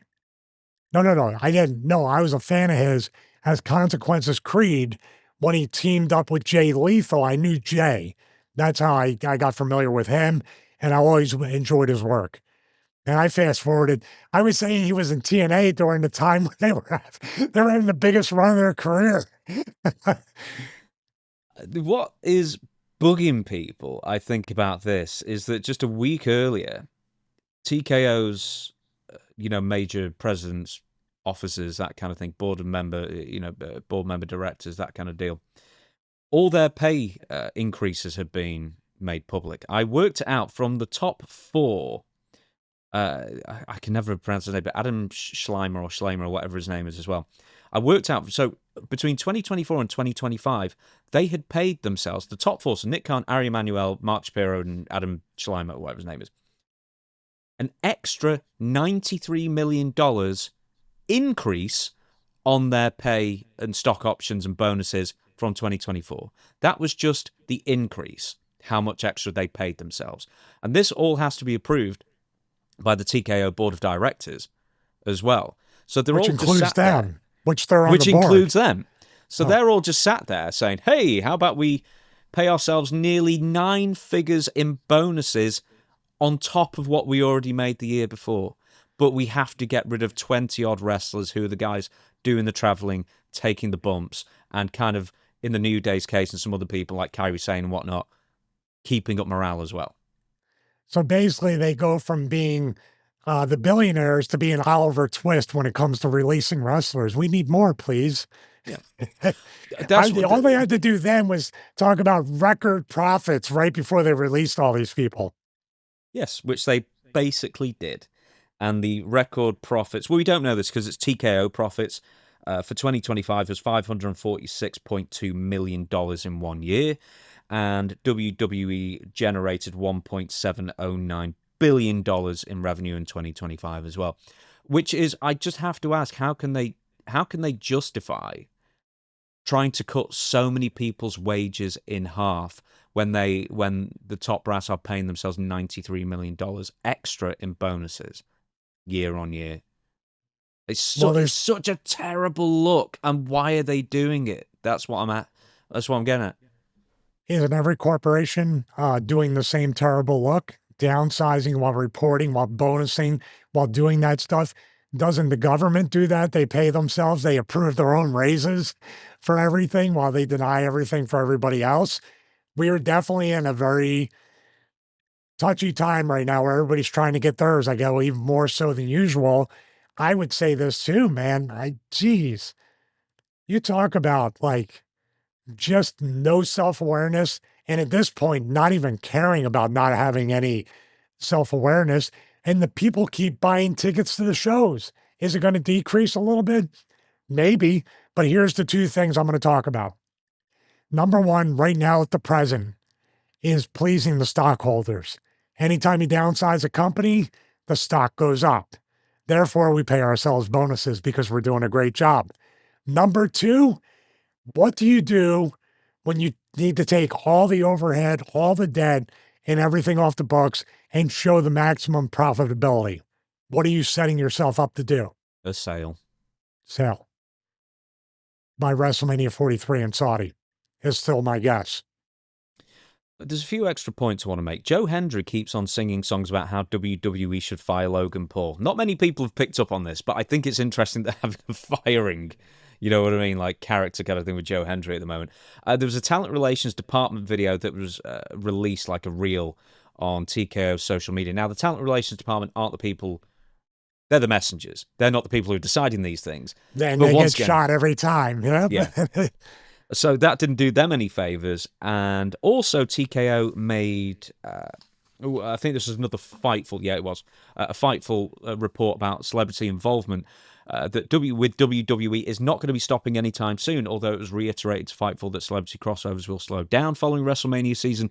There are still plans for celebrities to be figured into WWE programming in the near future as early as SummerSlam, which begs the question, why do so many talents have to have their pay cut when, 1, you just fired 20 odd of them, so that should free up enough money. 2, Brock Lesnar just retired, so that should free up 12 to 15 million a year. And also all the other things I've said, because 93 million year on year extra bonuses to 4 people and record profits, etc. Just like, at some point, it's a drop in the ocean to just leave people's contracts alone. Yet they just have to go out of their way for like no realistic... It'll make no difference. This money save will make no difference to the company whatsoever. Yet it's buying them a ton of bad publicity. Why can't they see that this is just completely counterproductive? Well, it's not buying them bad publicity with Wall Street. It's not buying them bad publicity with the stockholders. And it's not buying them bad publicity with the potential buyers, Saudi Arabia or anybody else that will buy WWE eventually. Yeah, it's a bad look. They don't care. They don't care about it. When Mark Shapiro goes there and says, The only thing I hate about Vince McMahon out of everything is the fact that he didn't charge enough. That's the problem I have with Vince McMahon. Then starts talking about pricing out the middle class, getting the, having this two-tiered society of like, maybe you can afford the subscription, but you can't go to the over show or over WrestleMania, Shug. That's the way it goes. They don't care. There's very much an in-your-face type of hatred for the consumer. And obviously for the loyal employees or independent contractors that you have when it comes to this. TKO better be careful because it's been looming forever. The independent contractor versus the employee thing. That could come to a point where if you're saying we have all these billions and hundreds of billions and all this stuff, there might be a point where another class action lawsuit comes up. It won't. My guess is it won't. But there's got to come a point where they really do play it too fast and loose. The problem with that is that with the UFC lawsuit, the Kung Lee lawsuit, that took nearly 10 years to, and it's really expensive, as I'm sure most people can guess with that, with the legal fees and whatnot. And then at the end of it, it never even saw the inside of a courtroom, so nothing ever changed. The fighters who were named got a payout according to how many matches they had and where on the card it was, etc. But you can put in 10 years worth of work just to get a payout for those people in those years that are affected, but it will not affect change because no one wants to risk that kind of amount of money inside a courtroom. Yeah, the only time it's ever going to happen, the example everybody always gives, Jesse Ventura said it, if it was a senator's son or somebody like that that was affected by this, that's when it starts, going to more public forum. Funny you say that. Isn't it weird how Robert Kennedy's niece has just been given an NXT contract? No, I didn't know that. Yeah, well, hey, well, there you go. Maybe that is going to be the person who affects change after all this time. Who knows? But I have to say they're doing it right in everybody's faces. The only thing that's going to make them change anything, and I don't believe it's going to change, I believe they'll sell before this becomes a thing. They have to have people that stop buying tickets to pay-per-views, TVs, and even stop watching as much as the highlights on YouTube, much less the subscription to the full shows. The only way you can hurt these people and make them like temporarily at least change what they're doing is to hurt their wallet. That's all they understand is money. And even then, the people don't matter as much as the TV licensing, the site fees, the Saudi money. So you're still not the number one thing, that you're basically a prop. Would I describe that correctly? You're a prop that's also an ATM to give them money. You're not a real person. Your analytics. Pretty much. Because when Mark Shapiro was talking as well, saying we were prepared to lose some fans, we're not going to lose some fans doing this, that, and the other. But think of all the celebrities. Think of all the television rights fees. There's no fan friendliness. It's all bottom line. It's all algorithms, worked out. And fans and wrestlers are going to be collateral damage. I mean, they already are at this point. But I still, just to but go they back choose to to be collateral damage by paying the outrageous prices for everything. Yeah. Or not watching at all. And therefore they've got to find a new hobby. Or just watch on YouTube for free, the highlights. But here's what we get all the time too, not to keep to interrupt you on this. Most of the comments that we get in other shows, I don't watch the product. I like to watch people talk about the product more than actually watching actual product. It's the rise of the podcaster and the YouTuber now. You couldn't have done this before AEW. You couldn't have done this before AEW. I don't think there was anywhere near as much news. And I'm not saying AEW's got all the news. I'm just saying it spurs on a lot more chat back and forth. Well, you can compare. That's what we're looking at AEW saying, and they're doing it. Hey, look what TK is doing. If you guys do the exact opposite, you may gain a really strong fan base on top of the one you have. And I hope that's the case. Yeah, New Day, by getting back to New Day, by the way, go Tony Khan. They are an asset to your company. New Day, get what you deserve from Tony Khan, the conventions, the third-party bookings, and showed WWE that you made a huge mistake, more accurately, TKO. Kairi Sane, there is a rumor going around that she may return at Backlash. So, Io Sky and Asuka, I guess they were supposed to wrestle at WrestleMania 42. It seemed like that's where it was heading to, and then they just ended up getting pushed to the Backlash show, which I think might be on this weekend, actually. But the storyline just kind of just disappeared after Kairi Sane was fired for whatever reason. There were rumors going around, or the suggestions going around, that she had said that she was going to leave after her contract ran out. She was going to go back to Japan, and maybe WWE overheard that and just cut her straight off the bat. Well, she didn't want to be here. She's not a team player. I don't know. So they just killed that storyline dead. But now there is a rumor going around that Kairi Sane may actually turn back up at Backlash to kind of wrap up that story. What do you think about that if it were to happen? Well, the first thing I thought of when I was reading your notes and listening to you, please, Carrie, I hope you didn't take the 50% pay cut. Because I don't know, like we just described in the last segment, talking about TKO not being fan friendly, not caring what the fans think, not listening to the fans. You're the authority. No, you're not. So with that being said, this would be a complete out of character approach to what TKO would do.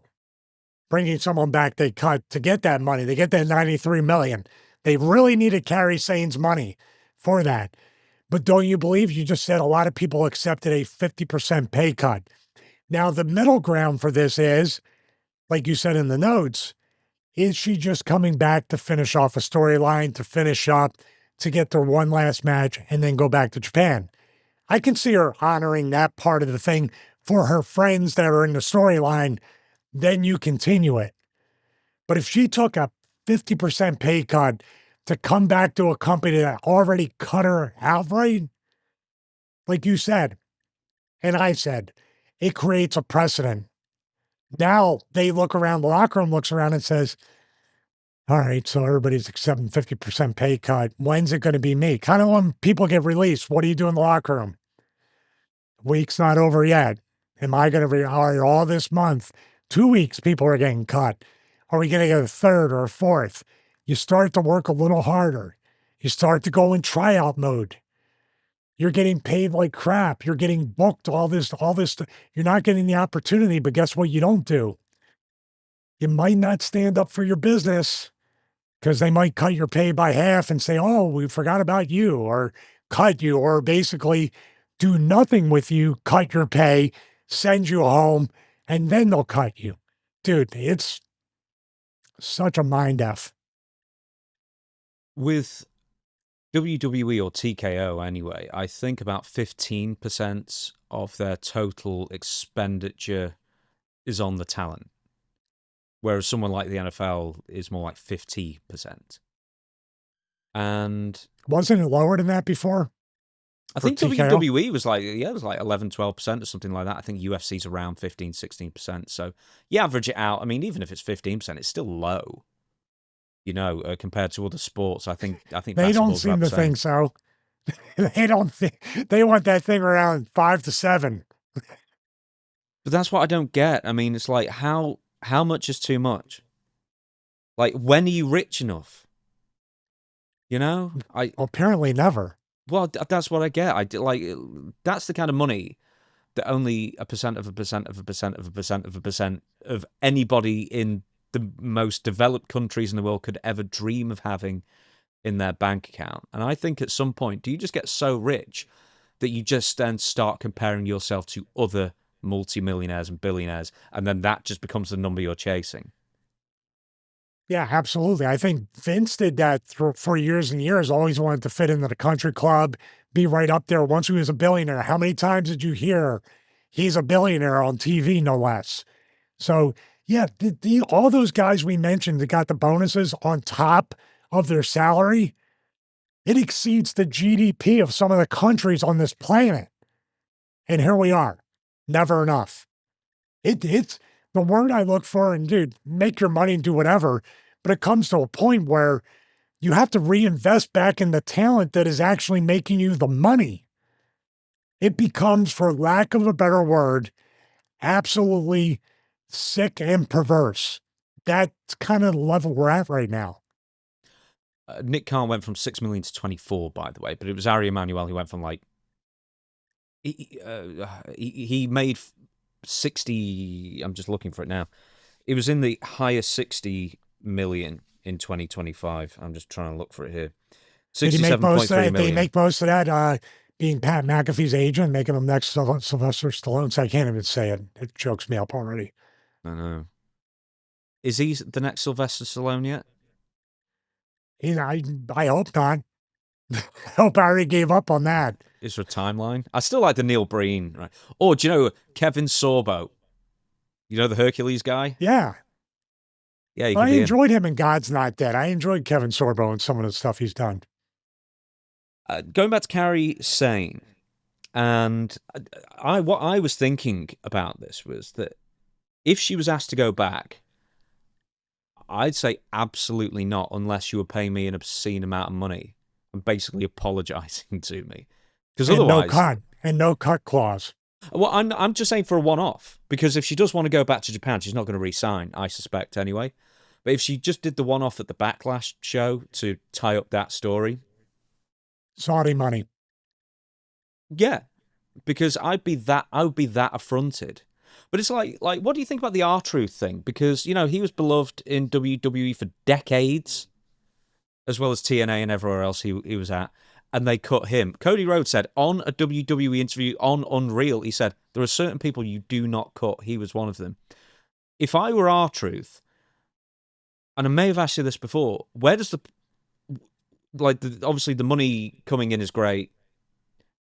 At what point do you start turning the money down? Think, well, you've just shown your cards. You've just shown that you do not value me whatsoever. So why would I work for you anymore? Where's that line? Well, I'm not quite sure. I know R-Truth is my age or even older. So he might be like, this is just going to take me into my retirement. Like, I'm just going to finish out, do whatever I can, because Lord knows I liked Ron Killings from NWA TNA coming back for a couple weeks or so. I liked the edge that he had, but the fact that the edge was something that just destroyed every bit of what R-Truth was for how many years or decades in WWE, it almost feels intentional. And then you got Danhausen coming in, and now R-Truth is completely forgotten about. I still stick with Truthhausen. But am I wrong? Now you're looking and saying, do I have a shelf life once again now that Danhausen's here? Well, dude, he's a tag team champion in a division that has been just lost 4 tag teams. Wyatt Six, MFTs, some of the MFTs. Machine Guns, and another one that I forgot.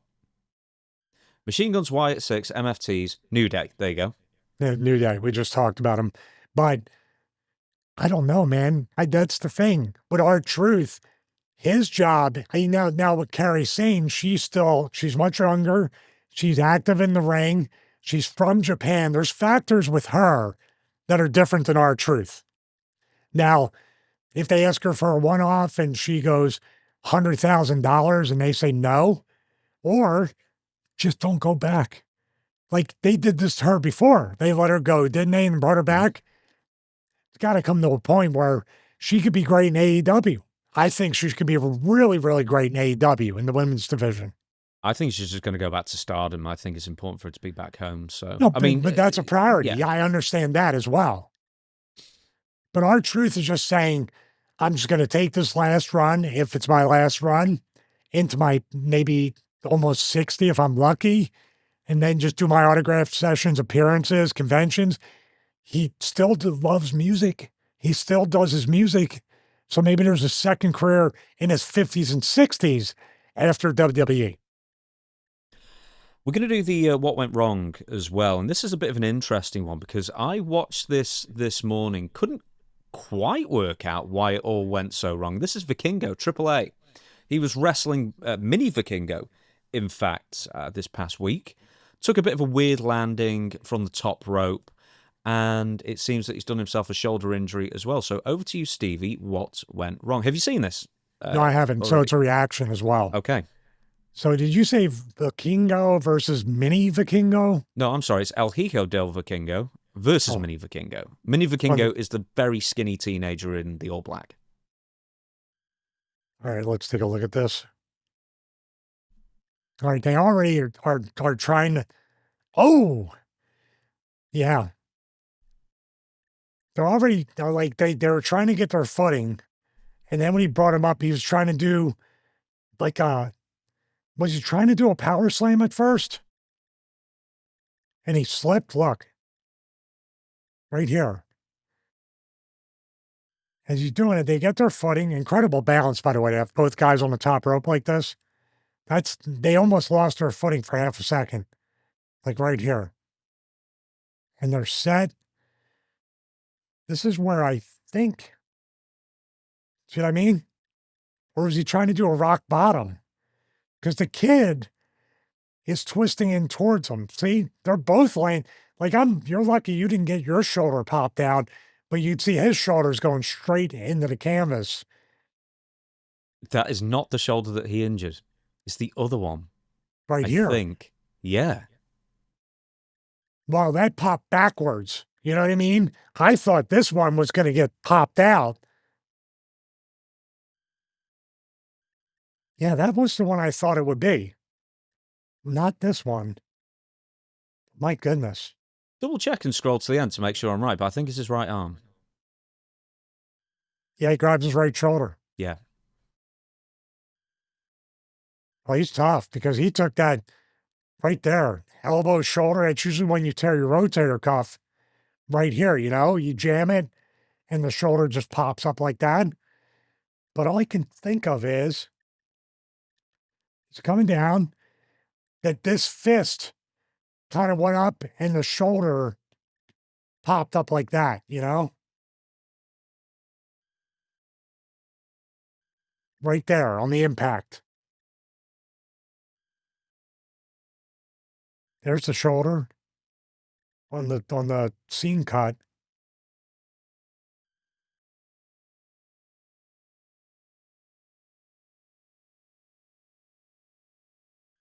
I'm telling you, man, if you said he just entered his shoulder, but you didn't point out right or left, he grabbed the right. I would say 100% he popped his left shoulder out. But until the sell, it could be, what I'm thinking is because when he's coming down with the rock bottom type move, that hand, along with being draped across the kid, is what popped the extension of the arm. With the shoulder is what pops it out. But usually with a shoulder dislocation or rotator cuff, it's that. So the big impact didn't do it, but the little tweak out of there could have popped the shoulder, could have tore his rotator cuff. Do we have a report on how serious the injury is? No, everything just says apparently injured, but it looks like it's a real injury because Vikingo ended up having to do a post-match deal where he had to use a chair and stuff, go out to the ring and whatnot, but he was favoring that arm quite considerably the entire time. All right, here's where I correct myself. See how his head is turning this direction as he lands? You ever do that where someone pulls back in your shoulder and you look that way and it really puts extra torque on the shoulder? Right at that moment is where I could say, yeah, up until that point, the elbow jamming down up on the shoulder, but this right here, and it could be something arm extended and then across this guy and the shoulder just popping up like that as the head is turned away. That's my guess. Yeah, if it's just like a pop shoulder, I mean, how long's that going to take him out of the ring for? Well, I would say it's going to bother him for a long time. Take him out of the ring, not quite sure. Dislocated shoulders, you don't know what the ligament or tendon damage is, but, also he looks like he got like a stinger or got numb. You know what I mean? Watch his hand shaking it out. He's trying to get feeling back. So he got that trauma of that torn rotator cuff. Dude, we're talking a year. A year at the most, but a year is the safest thing because you don't realize you're in a sling for weeks and weeks after the surgery. It requires surgery. Billy Gunn, who's a freak, I think it took him a year to come back from his torn rotator cuff. Seth Rollins had, you were saying beforehand that the Seth Rollins injury, you're pretty much describing what you thought had happened to Vikingo. That's how he ended up doing his shoulder in for 5 or 6 months when he was doing that coast to coast on Cody Rhodes. And he kind of When he just put landed. the fist down, right? Yeah. Yeah. Yeah, I that's pretty much it. That's all we know. There's no update as best we know at this time. Well, just get well soon. And these injuries, I know we always talk about them. I mean, he gives us the segments of what went wrong. I don't want the what went wrong segment ever, but it just feels like it's a weekly basis with these injuries. And like we talked about before, what's the solution? More house shows will probably just wear people down quicker. What do we do? I don't know. I don't have the answer. Okay, Stevie, just before we end this show, I want to bring up something to you. And in fact, we both watched it. And it was the Eric Bischoff clip where he's talking about being one of the people who was very skeptical of Danhausen coming to WWE. And then the debut was kind of an execution flop, only in the sense that they hadn't really established who he was to the wider audience. And a lot of people just sat there going, huh? And then, within a few weeks, get to WrestleMania. He's one of the biggest stars there, and he has one of the best segments, etc. And in just a few weeks, what a difference a few weeks makes in the career of Danhausen. He was already almost immediately one of the top merchandise sellers from his first week in WWE. And something that we were talking about in the group as well was Danhausen doing the Backlash thing. Like, I think it's from 2004, where the Triple H is going, at Backlash, and Cactus Jack's going, at Backlash. And then Danhausen in an arena with a wall behind him going, Backlash, at Backlash. And then it moves on to the next one. It's like the worst cutting in the world. Everything this guy does at the moment in WWE is gold. It is, at the very least, it works. And at the very most, it's a total home run. And he's having great segments constantly. Was at any point were you thinking he's going to burn himself out quickly here? Yes and no. And that's a weird, that's like the wrestling locker room answer. Good night, everybody. That's the answer. Yeah, good night, everybody. Yes and no. Welcome to Yes and No, the Yes and No show. But when I was watching Bischoff and talking about that debut Elimination Chamber, right, where they brought the dancers out and people were very, very confused, we would have never seen Danhausen the next night because it would have been Bully Ray saying, you got 5 minutes, get over or get out. He would have got out after Elimination Chamber. But thank God they gave him a second, or realized we didn't promote this guy, give him vignettes. It's literally out of nowhere. I'd say this. I agree with Bischoff with the fact that you have to have him on somewhat of a pitch count with TV and pay-per-views. But guess what you have today that you didn't have so much, at least not as big, with Super Eric Young, Black Machismo, and all those ones back in TNA. Social media. Danhausen is completely crushing it on social media, and that's where he can stay week in and week out along with TV, or WWE says, hey, by the way, this happened over the weekend on social media. They're promoting their social media, and Danhausen is the flag bearer to bring entertainment to the social media as well. I don't see, just when you think, like, have they overexposed him? Is becoming stale? He's really only interacted with The Miz and Dominic Mysterio. And guess what?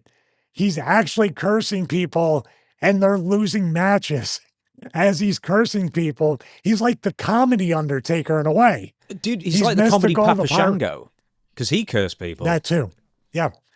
But basically, the way he becomes stale and played out is when you have, not if they keep cutting people, I have less people to play off of, but that's the point where it becomes stale. Also, he's not saying the thing besides, you are cursed, which people do it along with them. But everything in between of the catchphrase is him playing off of other people. It's not him. He's mocking and making fun of Backlash and other stuff that other people are doing. He can take back in the Hulkamania. He can go into the 80s. He can make, he can do anything he wants. It's really, dude, it's like, as a wrestler, it's like a money printing machine for having fun and not taking bumps. It's perfect. Yeah. I think he's had 2 matches. And I think for your money, you probably say that's already too many. In a way, because you can get exposed if you're not. And I saw the stuff he did, like Conrad had said during that Bischoff clip. He worked with him when he was, just a regular guy. I think his name's Donovan, and he could do stuff. But guess what? That's not like Mick Foley. Mick Foley could fall off cages and do everything. He put a sock on his hand and started calling him Mr. Socko and got over with that. The 180 of that. So it's just, man, like Bischoff said, I am so happy for the dude. I'm happy for the person. And whoever made that point and stuck to his guns or her guns after Elimination Chamber and said, just watch. Like there's probably people that were like, oh my God. And for all we know, it could be Punk that said, because Punk and him are really tight, even after Elimination Chamber said, no, you got to do something. You got to do this, this, and this, and advocated for him. And now look, there's probably so many people on the roster, maybe not on TV, but on social media that want to interact with Danhausen and have a good time. I told you, like, during the WrestleMania weekend, like, he had Punk driving him on the golf cart and he was ordering him around. That's fun. Do you know what it is? I was thinking with the Miz skits where he was in the Miz's house in Vegas, wherever it was. And it's really obvious that they filmed it with multiple cameras and stuff like that. And I've probably said this to you before. Really bugs me when wrestlers ignore that there are cameras right in the face. They can do any crime in the world because whatever. But when it's such an obvious, ridiculous skit, it does make sense in that sense. Like one of the cameramen was like in the pool as they watched the Miz run past him to then miss Danhausen and then like dive into the pool kind of thing. That's good. That's good, funny wrestling. And there's nowhere near enough of it. It gives you that 3D effect. The fourth wall is broken and there's nothing wrong with that because you're like, well, yeah, I mean, you just expose wrestling as not being real. There's a dude that looks like a discount Dollar Tree Dracula in another dude's house that's like the prim and proper, and he's cursing people during matches, and pyro goes off to cause them to lose a match. We're already there. Show the cameraman, right? Of all the skits, there was the John Cena skit at WrestleMania. There's one with Ethan Page. Ethan Page has just got to the main roster on Raw. And he's doing the whole pose in the ass. Should we do the pose in the, actually doing the Eric Bischoff kind of thing, with the teeth.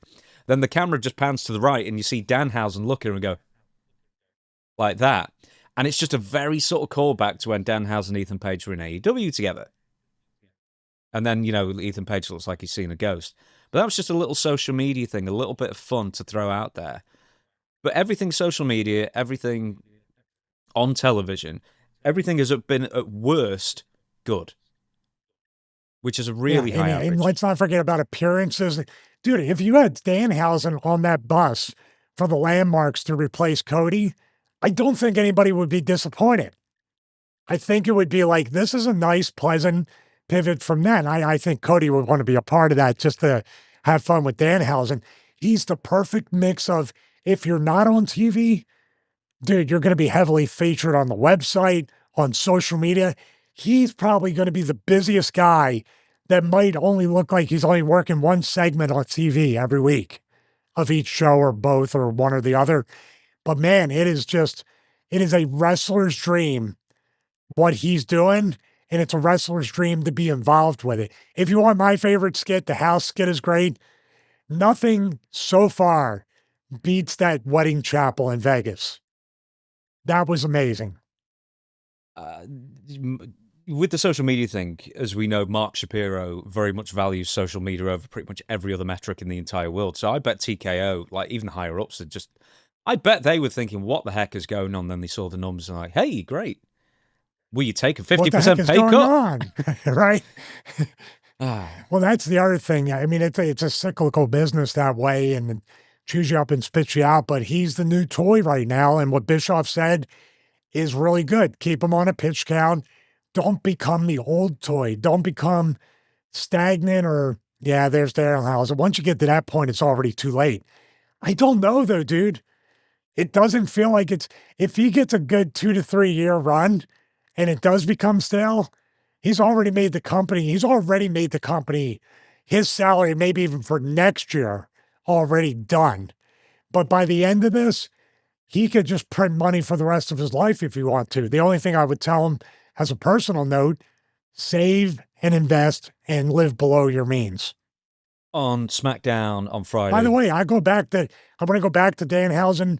I remember there was a GoFundMe when he was in somewhere in AEW or something. Was like he broke his leg. He was stuck in a hospital in Canada, I believe. And he needed to, he had a severe leg break. If you could look that up, because there's a guy, I'm sure, on the indies and before that, like all of us, just trying to find our way, trying to make a living, trying to do that. And there was a point in his indie career probably where he was just paying his dues, starving, trying to make money and trying to put a roof over his head or keep it. Yeah, in 2021, he broke his tibia and fibia. Cody Rhodes, Matt Cardona, among others, contributed to his GoFundMe. There you go. So, that was November 2021. So now he's going to be contributing to other people's GoFundMes because the dude is making bank, and so is TKO. And he's one of the guys, even though we talked about it earlier, it's sad when people get their pay cut or they get cut outright, but I'm truly happy for this guy. And I can't think of anybody that hasn't said that. Even Bischoff was like, I'm happy for him. Not even, but everybody seems genuinely happy for the human being. Apart from one. Meltzer. Yes, they're featuring Danhausen on television. I was guessing. More. I was guessing. Bischoff said it. Yeah, I know. I was just guessing. Yeah. So apparently, there's one person on Earth complaining that Danhausen has been featured more on television, on SmackDown, and in multiple weekly segments. Whatnot. Dave Meltzer was complaining about it and just saying he's like a one-segment person, blah, blah, blah. I mean, there is, as we said, there's always a worry that, you can burn out a character like this, but everything that I've seen is so creative. And he's got his own little team around him. Divorced from WWE that he's been with like his friends for years, who've come up with all these skits and whatnot to keep his name out there and keep stuff fresh. And no one's a bottomless well of creativity, but I really feel that Danhausen & Co. have got enough in them to keep this going for a long time. They could be featured on TV every week and do fresh skits every week, and I think there's plenty of creativity, plenty of ideas left in the tank for them to go for a long time. So I don't, because Bischoff was saying, you can have him on TV for a month or two, take him off TV for 3 months if you think you're going too far kind of thing. But I think you could keep him on TV for a good long time before people get sick of him. But he made the point, I think what Bischoff was more accurate with, if he's wrestling every week or wrestling too much, this is like really small doses of Easter eggs. Danhausen's the one person that I search out the YouTube clips. You send us stuff on social media in the group chat or whoever does, Chris or Chris, and I watch it. I don't go, okay, well, that's something there or whatever. He's a guy that I like watching. I am entertained. I feel good after watching the segments. It's some of the stuff is not even over your head. You have to kind of like, what was that? Turn it back. It's little. I can appreciate the cynical digs and jabs and mocking of certain things, and so can you. The ridiculous of wrestling is being mocked, and that's why people are having fun with it. And that's why I like a lot of wrestlers are watching it like, yeah, it's kind of silly, just saying this is Backlash as I pull my knee pads up sitting on the top turnbuckle. Backlash. See, you can't even just reenacting it makes you feel better. He does it 4 times. That's what makes it even better. But I think it's Triple H's. But it does actually highlight how ridiculous Triple H's Backlash was. Edge's is kind of second most ridiculous because, like, for some reason they leave him breathing for a couple of seconds. Just go at Backlash, and then Triple H is really trying to do the guttural thing. But like when he does the guttural thing, Triple H voluntary. Triple H somehow gives himself buck teeth. Have you noticed some of the news? Like, Backlash. He's a horrible actor. Have you not seen Blade 3? I have. Was he bad in that?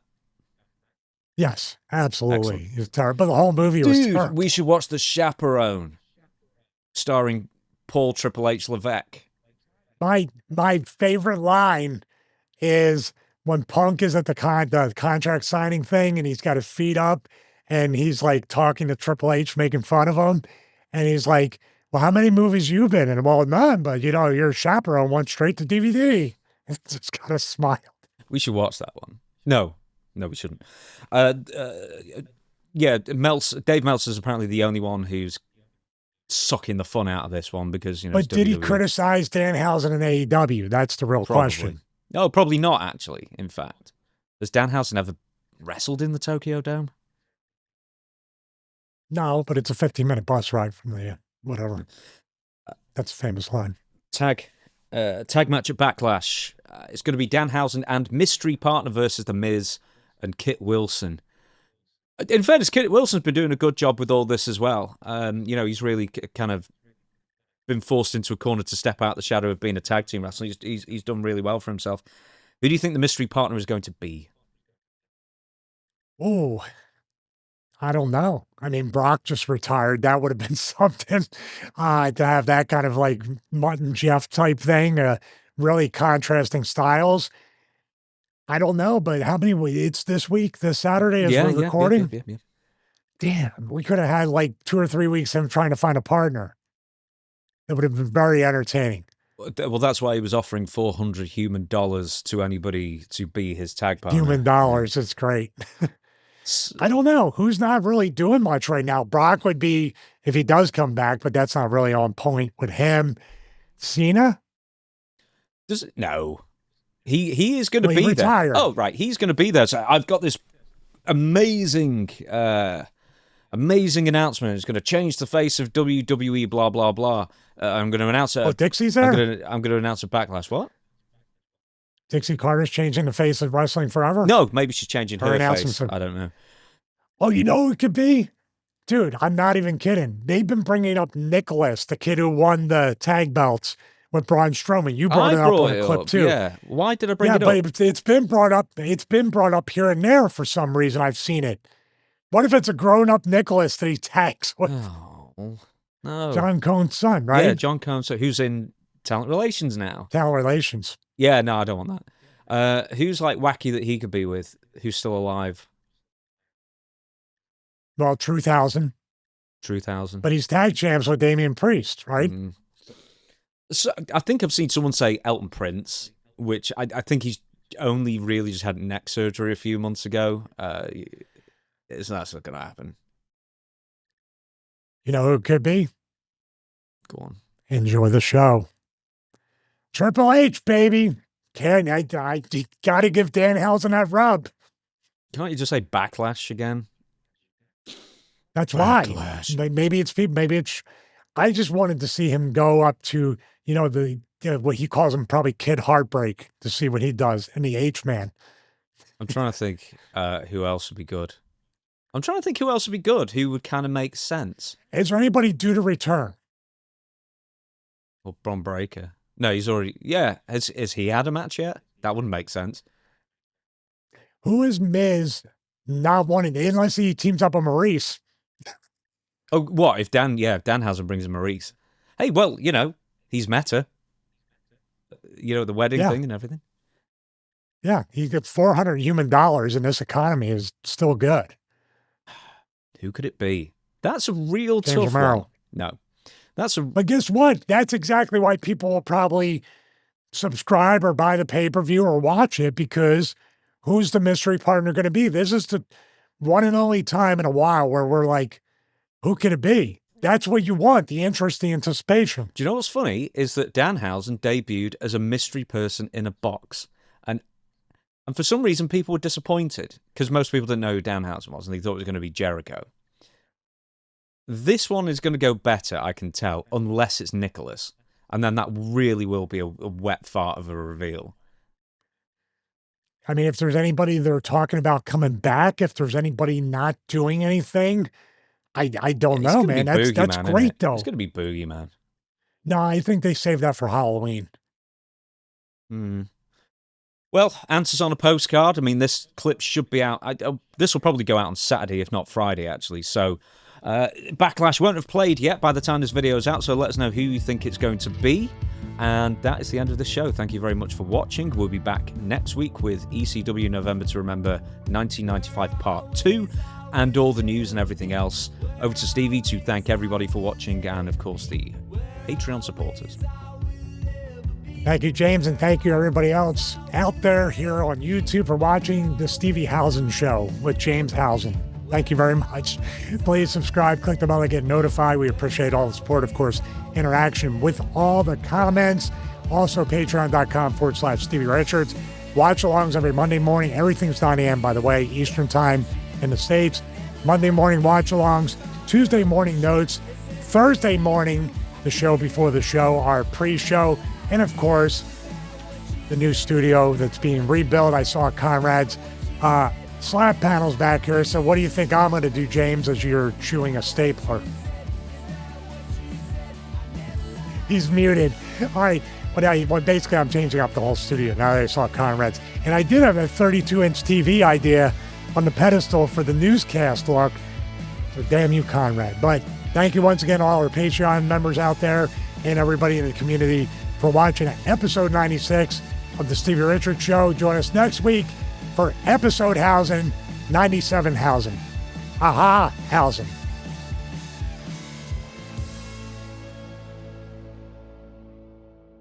At Backlash.